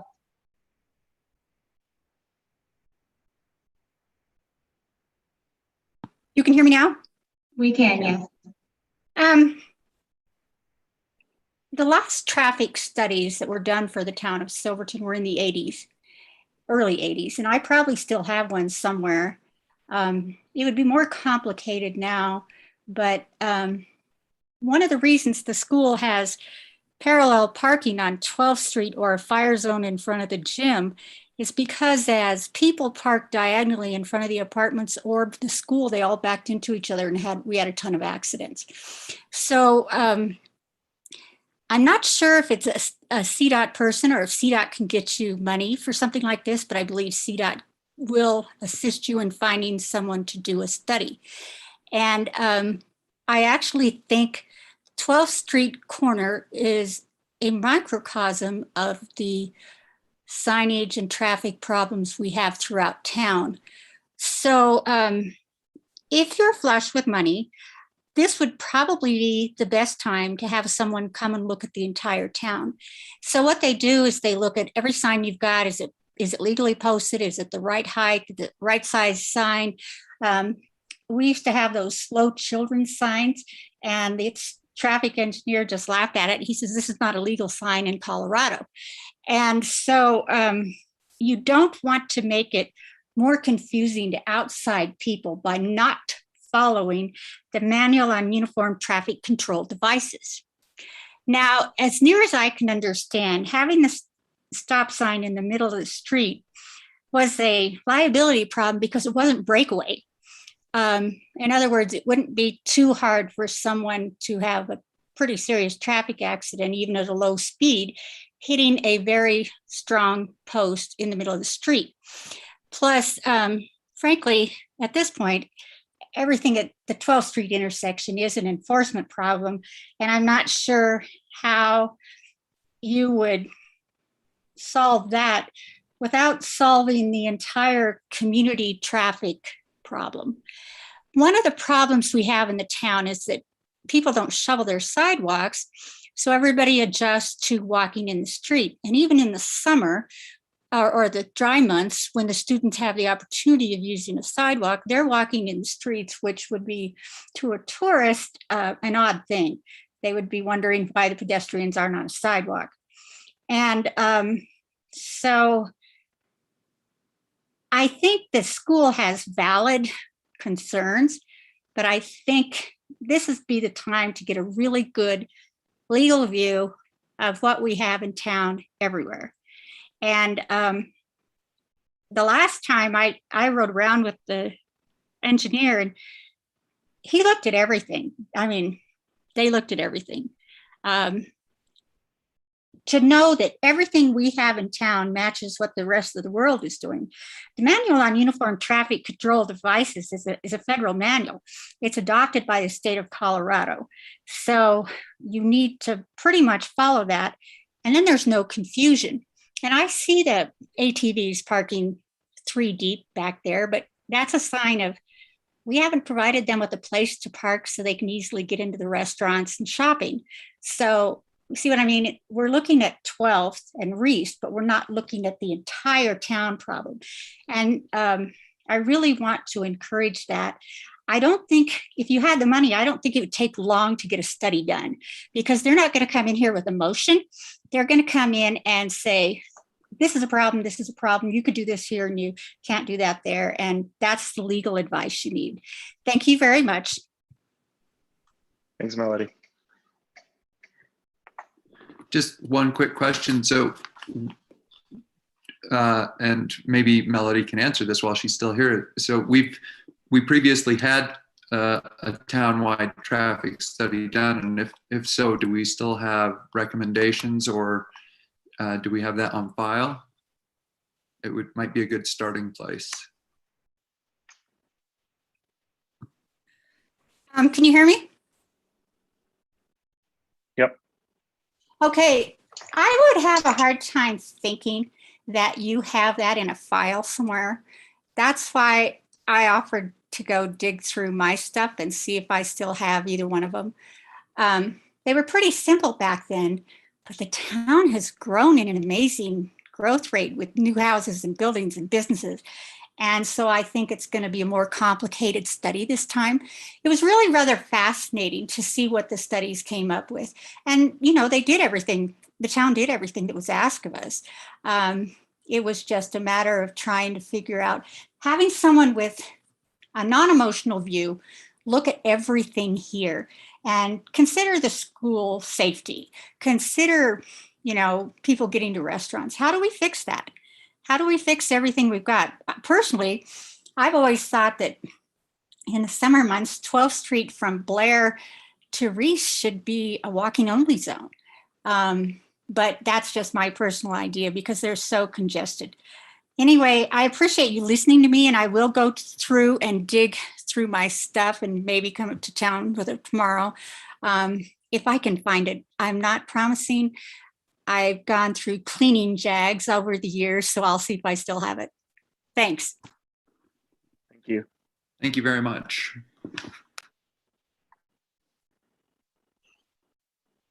Jim? Hey, thank you. I switched to my cell, so I hope this is better. Tyler, to answer that question, I asked that question during our planning meeting, and Lisa, correct me if I'm wrong, but I don't think we've had one in 10 years, if not more. I think that was the answer I was provided with. I don't know of any traffic study here in approximately 20 years, but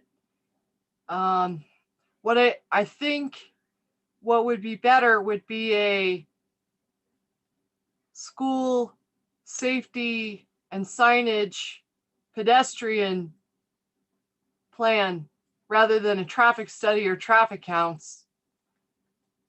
You know, and it is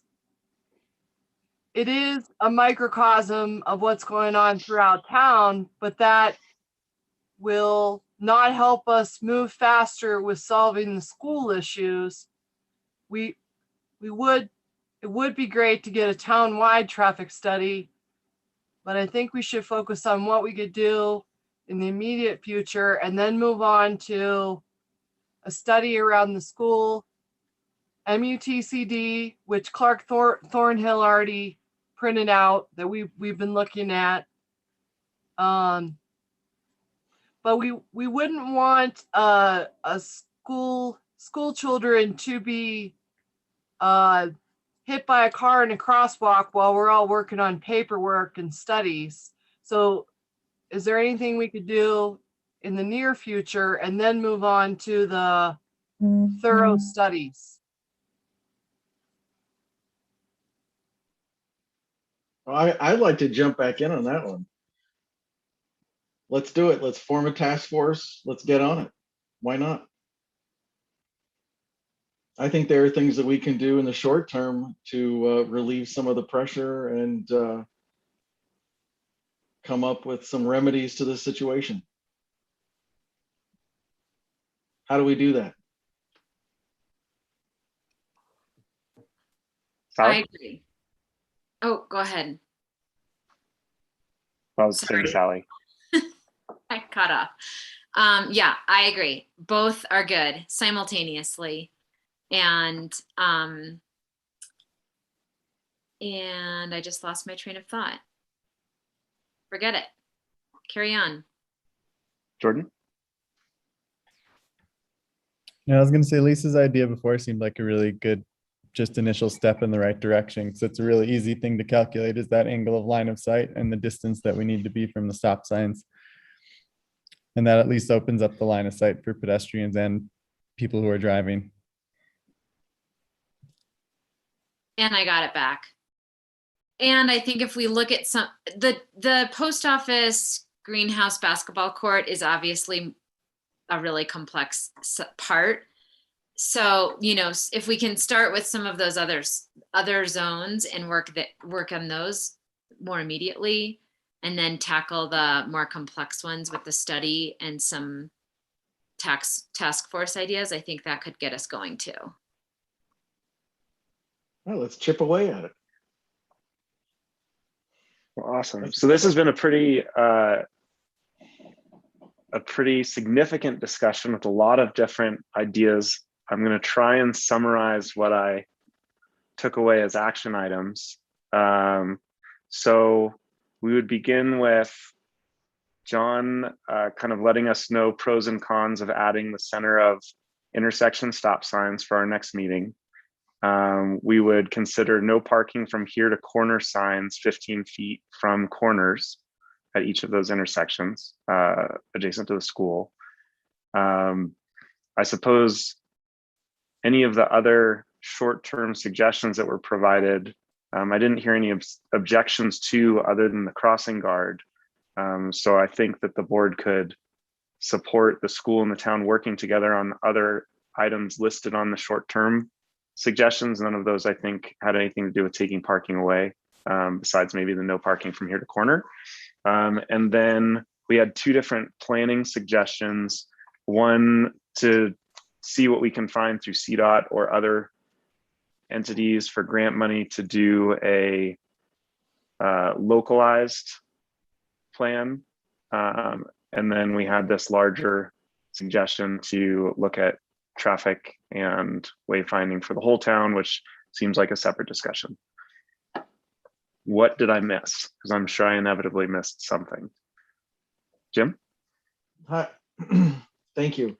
I might have missed it while I was fiddling around with my connectivity. We agreed on an action item of 15 feet per corner. That was something that was in the short-term suggestions. And then Lisa mentioned that, and it may have been during the switch over to the phone, that seemed like a good idea to provide enough of a visual distance to the intersection for pedestrians by kind of reducing one or two spots, since a lot of vehicles park right at the stop sign or on a crosswalk. Oh no, we didn't agree. Cool. We didn't agree. I was just kind of summarizing the things that were floated that I didn't hear objection to, that kind of got repeated a few times by different people. Okay. I just didn't know if it was 10 feet or 15 feet. That's copy that. Lisa said 15, 10 doesn't quite work. 15's good. 20 would be better, but then we lose too much parking. Okay. What else? Molly, I think you might have had one or two suggestions that I missed. Anything to add?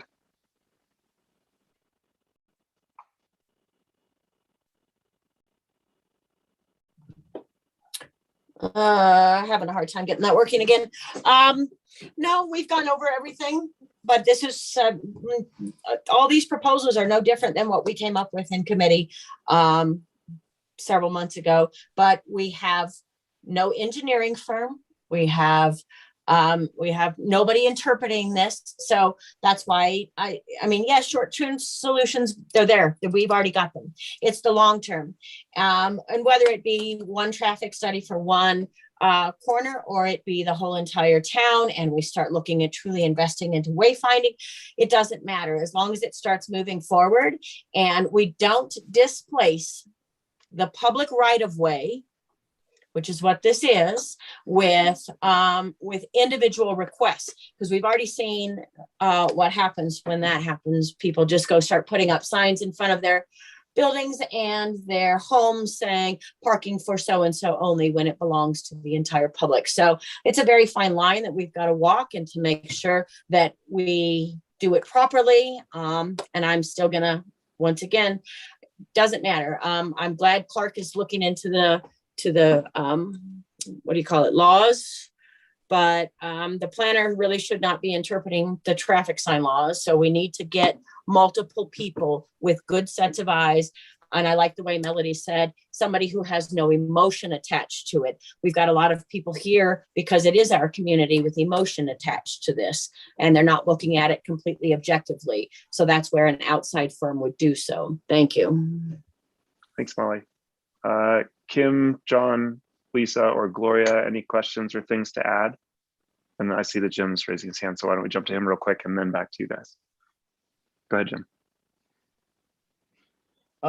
Thank you. Quick question. Has anyone considered, and I'm sure everyone has, possible fencing around the basketball court? So Jim, I can answer that real quick. We have, and we've considered it around the main playground as well. And it's been a couple of years, but we had intense pushback from people in the community just not wanting to see those areas fenced off, that they wanted to keep them not just for school use, but open for general community use as well. So it is something that I'm open to revisiting. It just, when we revisited it a while back, there was reaction. So. Well, I was thinking pretty fencing. That could be. Okay. Thanks, Kim. So back to Lisa, John, Gloria, or Kim. Anything else to add or clarification sought?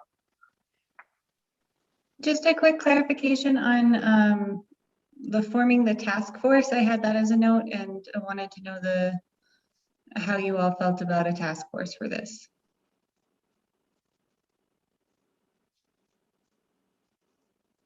Jim likes it. I see some smiles. Sign me up. Does the staff feel like it's necessary to move this forward? Do you need help with the band? Does that add? I'm sorry, you broke up just at the very end there. I was saying, is that additive? Oh. Lisa, what would be your thoughts? I would be curious who's on the task force, because if it's a couple trustees, it's basically forming a new committee that the town staff has to do agendas and public notices for because of sunshine laws. And if you want a group to study this or give you recommendations, I would recommend that we use one of our existing committees to do that, like public utilities or public safety or something like that. And I'd be happy to sit in on those. But rather than forming a whole new group or task force, I would, if you want to go that way, and that might be a good way to go, probably assign it to an existing committee rather than forming a new group.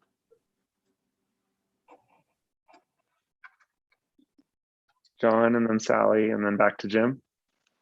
I think that staff has some action items that we can work on.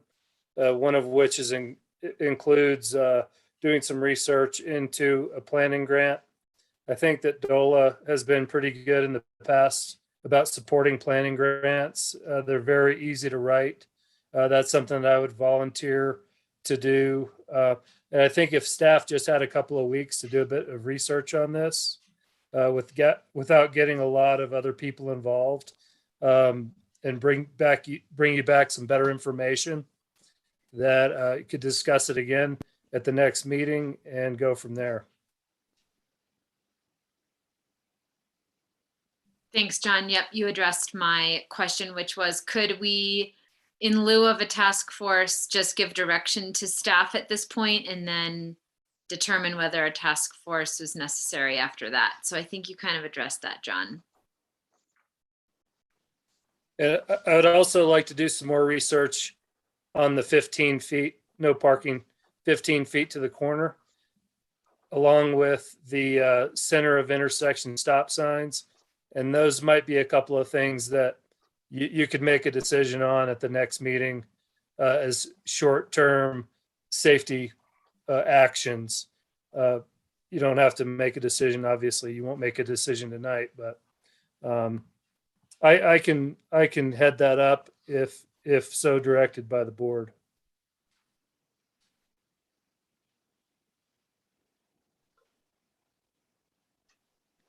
So directed, it seems.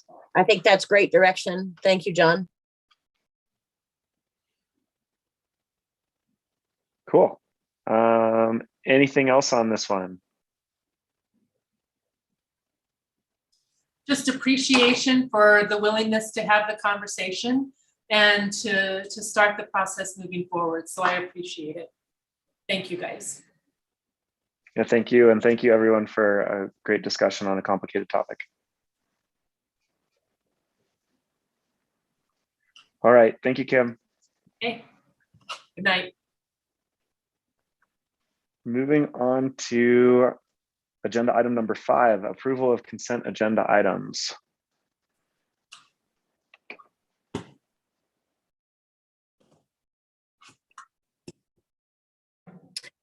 I had something, but since I can't pull up the Google Docs, it's every time I refresh, it only loads 2 pages and it's a black screen. I will forego it. And Jim and I didn't get to sign checks, so we'll have to do that in the next few days. So I have no problem because I can't see the consent agenda and I didn't have it anywhere else. So thank you.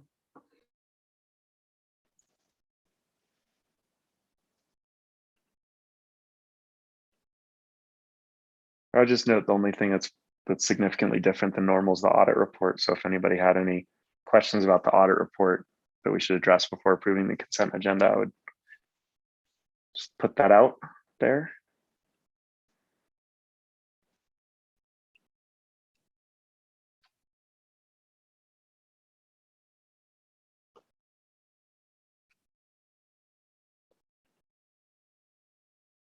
If not, then we would be looking for a motion to approve the consent agenda.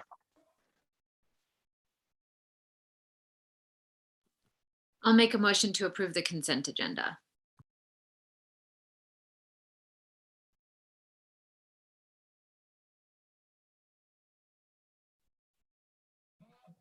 Second. Thank you. Roll call, please. Oh, sorry, Jim. No, he got it. I'm okay. Still trying to figure this thing out on my phone. All right, roll call. Trustee Barella? Everybody just went black. Are you there? Yes. Yes. Trustee Harper? Yes. Trustee Wigger? Yes. Trustee Bierma?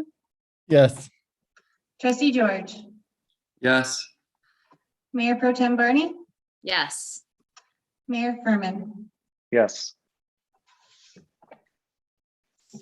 All right. Moving right along to staff reports. So I would like to shamelessly share with you all that in partnership with Beth at San Juan Development Association, the town of Silverton has been awarded Main Street Open for Business grant through DOLA in the amount of $612,849. 8 Silverton downtown businesses and or building owners applications were chosen to receive funding for costs associated with the repair or replacement of windows, doors, facades, materials, roofs, and solar panels, or new awnings or canopies, exterior lights, exterior painting. Basically, these improvements will benefit a total of 16 local businesses, 1 nonprofit, and 15 long-term affordable housing units that reside within these buildings. So we're very excited about that. We also received funding through Chaffa Technical Assistant Grant for the design plans and project scope for the build out of Anvil. So this is a project-based grant. So I don't know how much it will be financially, but we will be using this grant, and I will know that soon. We just got awarded this on Friday. And we'll be using this grant to apply for gap funding through the Department of Housing in February, and hopefully be digging in the ground next year, according to your goals. So just some celebratory grant information. I'm here to harness any questions if you have them on the staff reports.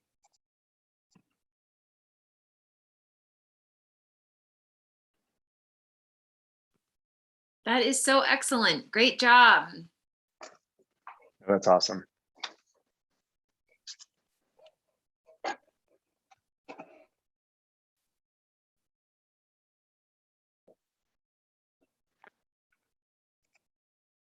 Well, cool, everybody. Good job, staff. You guys are crushing it. If there are no questions or comments on staff reports or Gloria's recap, we can move on to the next item. All right. There are no committee reports this meeting, so we will move along to trustee reports.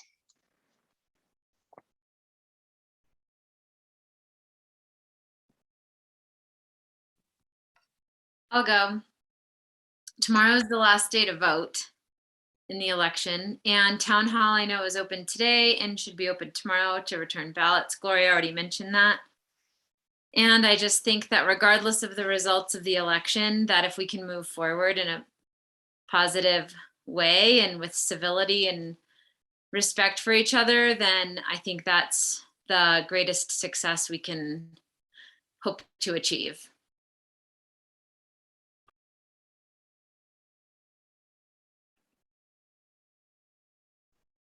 Cool, I'll go next.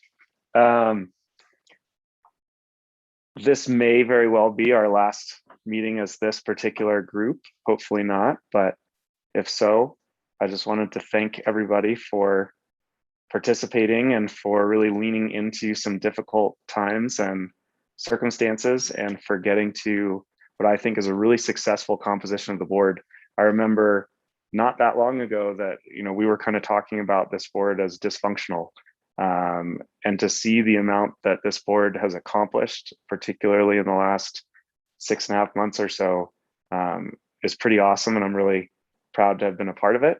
And I just want to thank all of you for, coming into this and getting a lot of awesome stuff done for the community.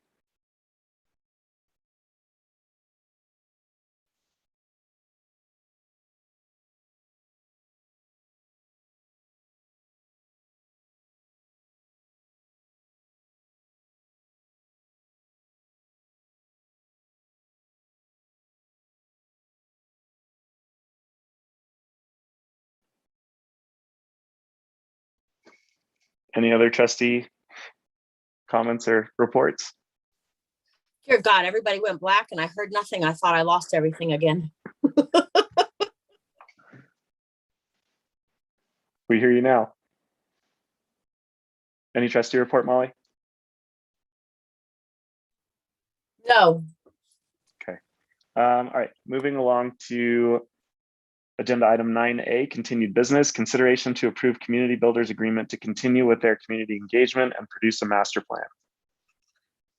So community builders agreement, the executive director and I have been working for the last 2 weeks on a draft agreement that you have in your packet for the community builders to continue their work in the community, complete a master plan for the town of Silverton.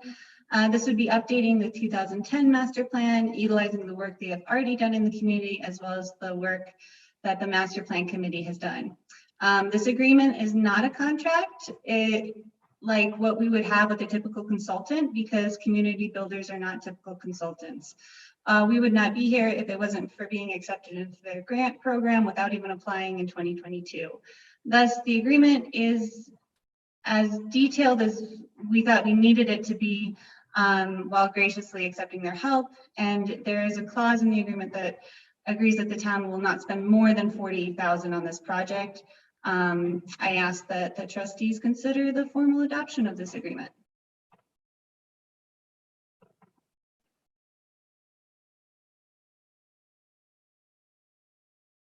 Molly? I was able to do one session with community builders. So I had made the suggestion to them, to one of the gals that was working that day, Clark had to leave, that that this continue to really engage the rest of the community, and you're going to find far better, I don't know, turnout and or engagement in the off seasons. So I'm really hopefully that we accept this, because I really would like to see them continue and not do things in the middle of July when, you know, very few people can make it. So I'm very proud that this is moving forward this direction. Thank you.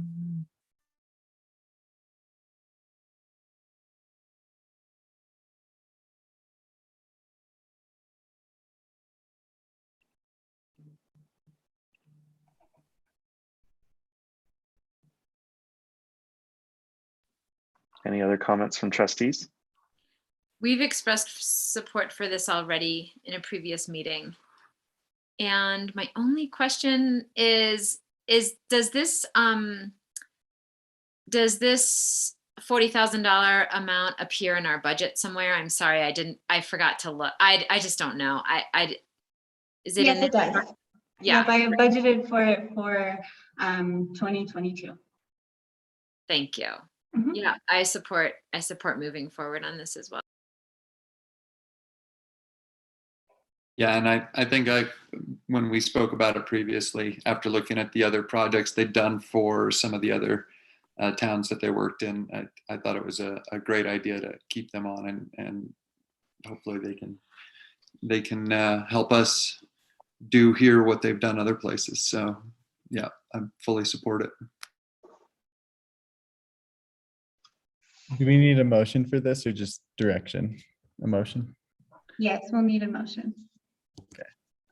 I'd make a motion to approve the project partnership agreement between community builders and the town of Silverton. I'll second. Thank you. Roll call, please. Trustee Barello? Yes. Trustee Harper? Yes. Trustee Wiegert? Yes. Trustee Bierma? Yes. Trustee George? Yes. Mayor Pro Tem Barney? Yes. Mayor Furman? Yes. What an awesome thing to close out this meeting with, almost. Although we saved the most exciting thing for last.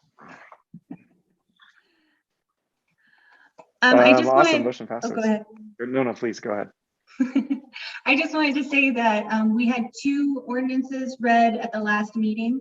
One was this one that you see in your packet on the committees, and the other one was on a tobacco ordinance. But I have been talking with Amy at the health department, and there's a couple of items that we would like to add to that tobacco ordinance, including removing clause C, increasing local license fees, and enforcement by public health, changing from the town clerk to public health. So those items will be in probably the next packet or the one after. Just wanted to give you a heads up on that one. We are working on that. And then the last item we have on our agenda is to adopt ordinance 2021-08, revising the municipal code to reflect the changes made to our committees in the work session on August 17th and during the Ordinance and Personnel Committee on August 23rd. We did our first reading last meeting on August 27th and published in the newspaper, and we can adopt the ordinance tonight. The adopted ordinance will be published in the Silverton Standard next week, and the ordinance will take 30 days following the adoption to take effect. Okay, Shane, go ahead. Go ahead and read it. Cool. Ordinance number 2021-08, an ordinance of the town of Silverton, Colorado, repealing and replacing portions of the town's municipal code to reorganize the Parks, Recreation, and Facilities Committee and redefine the purpose of the Ordinance and Personnel Committee. Whereas the town of Silverton, Colorado, the town, is a statutory town under the laws of the state of Colorado, and whereas the town's municipal code may be updated from time to time, and whereas pursuant to CRS section 31-15-103, the town has the power to make and publish ordinances for carrying into effect and discharging the powers and duties conferred to it by the laws of the state of Colorado. And whereas the board finds and declares it necessary to update the town's municipal code, combine the duties of the Parks, Recreation, and Facilities Committee with the Building and Grounds Committee, and whereas the board finds and declares it necessary to update the town's municipal code to redefine the purpose of the Ordinance and Personnel Committee. Now therefore be it ordained by the Board of Trustees of the town of Silverton, Colorado, 1, sections 22220A, 22230, and 22260 of the town's municipal code are repealed in their entirety, along with all ordinances that have amended the sections and reenacted as follows. Section 22220, standing committees. A, the standing committees shall consist of 3 members each and are as follows: 1, Parks, Recreation, and Facilities; 2, Public Safety; 3, Public Utilities; 4, Ordinance and Personnel. B, all standing committees shall do and perform such other acts and duties as may be required by the Board of Trustees, this code, and the ordinances of the town, and such other acts and duties as shall reasonably come under their jurisdiction. Section 22230, Parks, Recreation, and Facilities Committee. The Parks, Recreation, and Facilities Committee shall have general supervision over all matters appertaining to the parks, recreation activities, facilities, cemetery, and open space for the town. Section 22260, Ordinance and Personnel Committee. The Ordinance and Personnel Committee shall have general supervision over revisions and updates to ordinances and select personnel matters. 2, Section 22270 of the town's municipal code is repealed in its entirety. 3, all other ordinances or portions thereof inconsistent or conflicting with this ordinance or any portion hereof or hereby repealed. I'm going to read that again. 3, all other ordinances or portions thereof inconsistent or conflicting with this ordinance or any portion hereof are hereby repealed or modified to the extent of such inconsistency or conflict. 4, pursuant to CRS section 31-16-105, this ordinance shall take effect and be in force on the 30th day after it has been published, introduced, approved on first reading, and ordered published once in full on this blank day of blank 2021, introduced and adopted on second reading on this blank day of blank 2021, town of Silverton, Colorado, with my signature, Shane Furman, Mayor, and attest Kelly Fries, Town Clerk.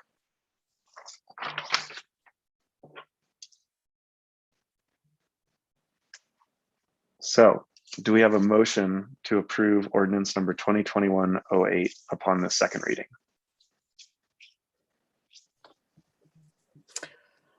Always, and you only actually had to read the first lines because it was already read in its entirety before and published. So, but good job on reading a lot.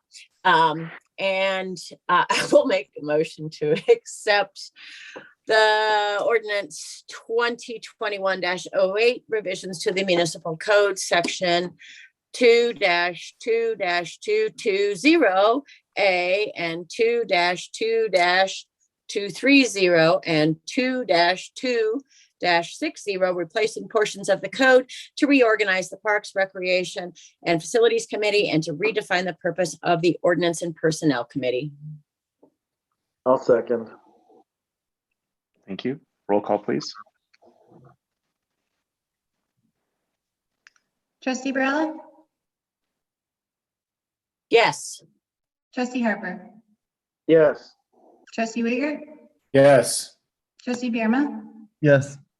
Trustee George, Yes. Mayor Pro Tem Barney, Yes. Mayor Furman. Yes. Well, thank you. Now we move to our closing public comment. So if anyone on Zoom would like to provide public comment, please click the raise hand button and we will promote you to panelist. And please remember that closing public comment is intended to relate to an agenda item.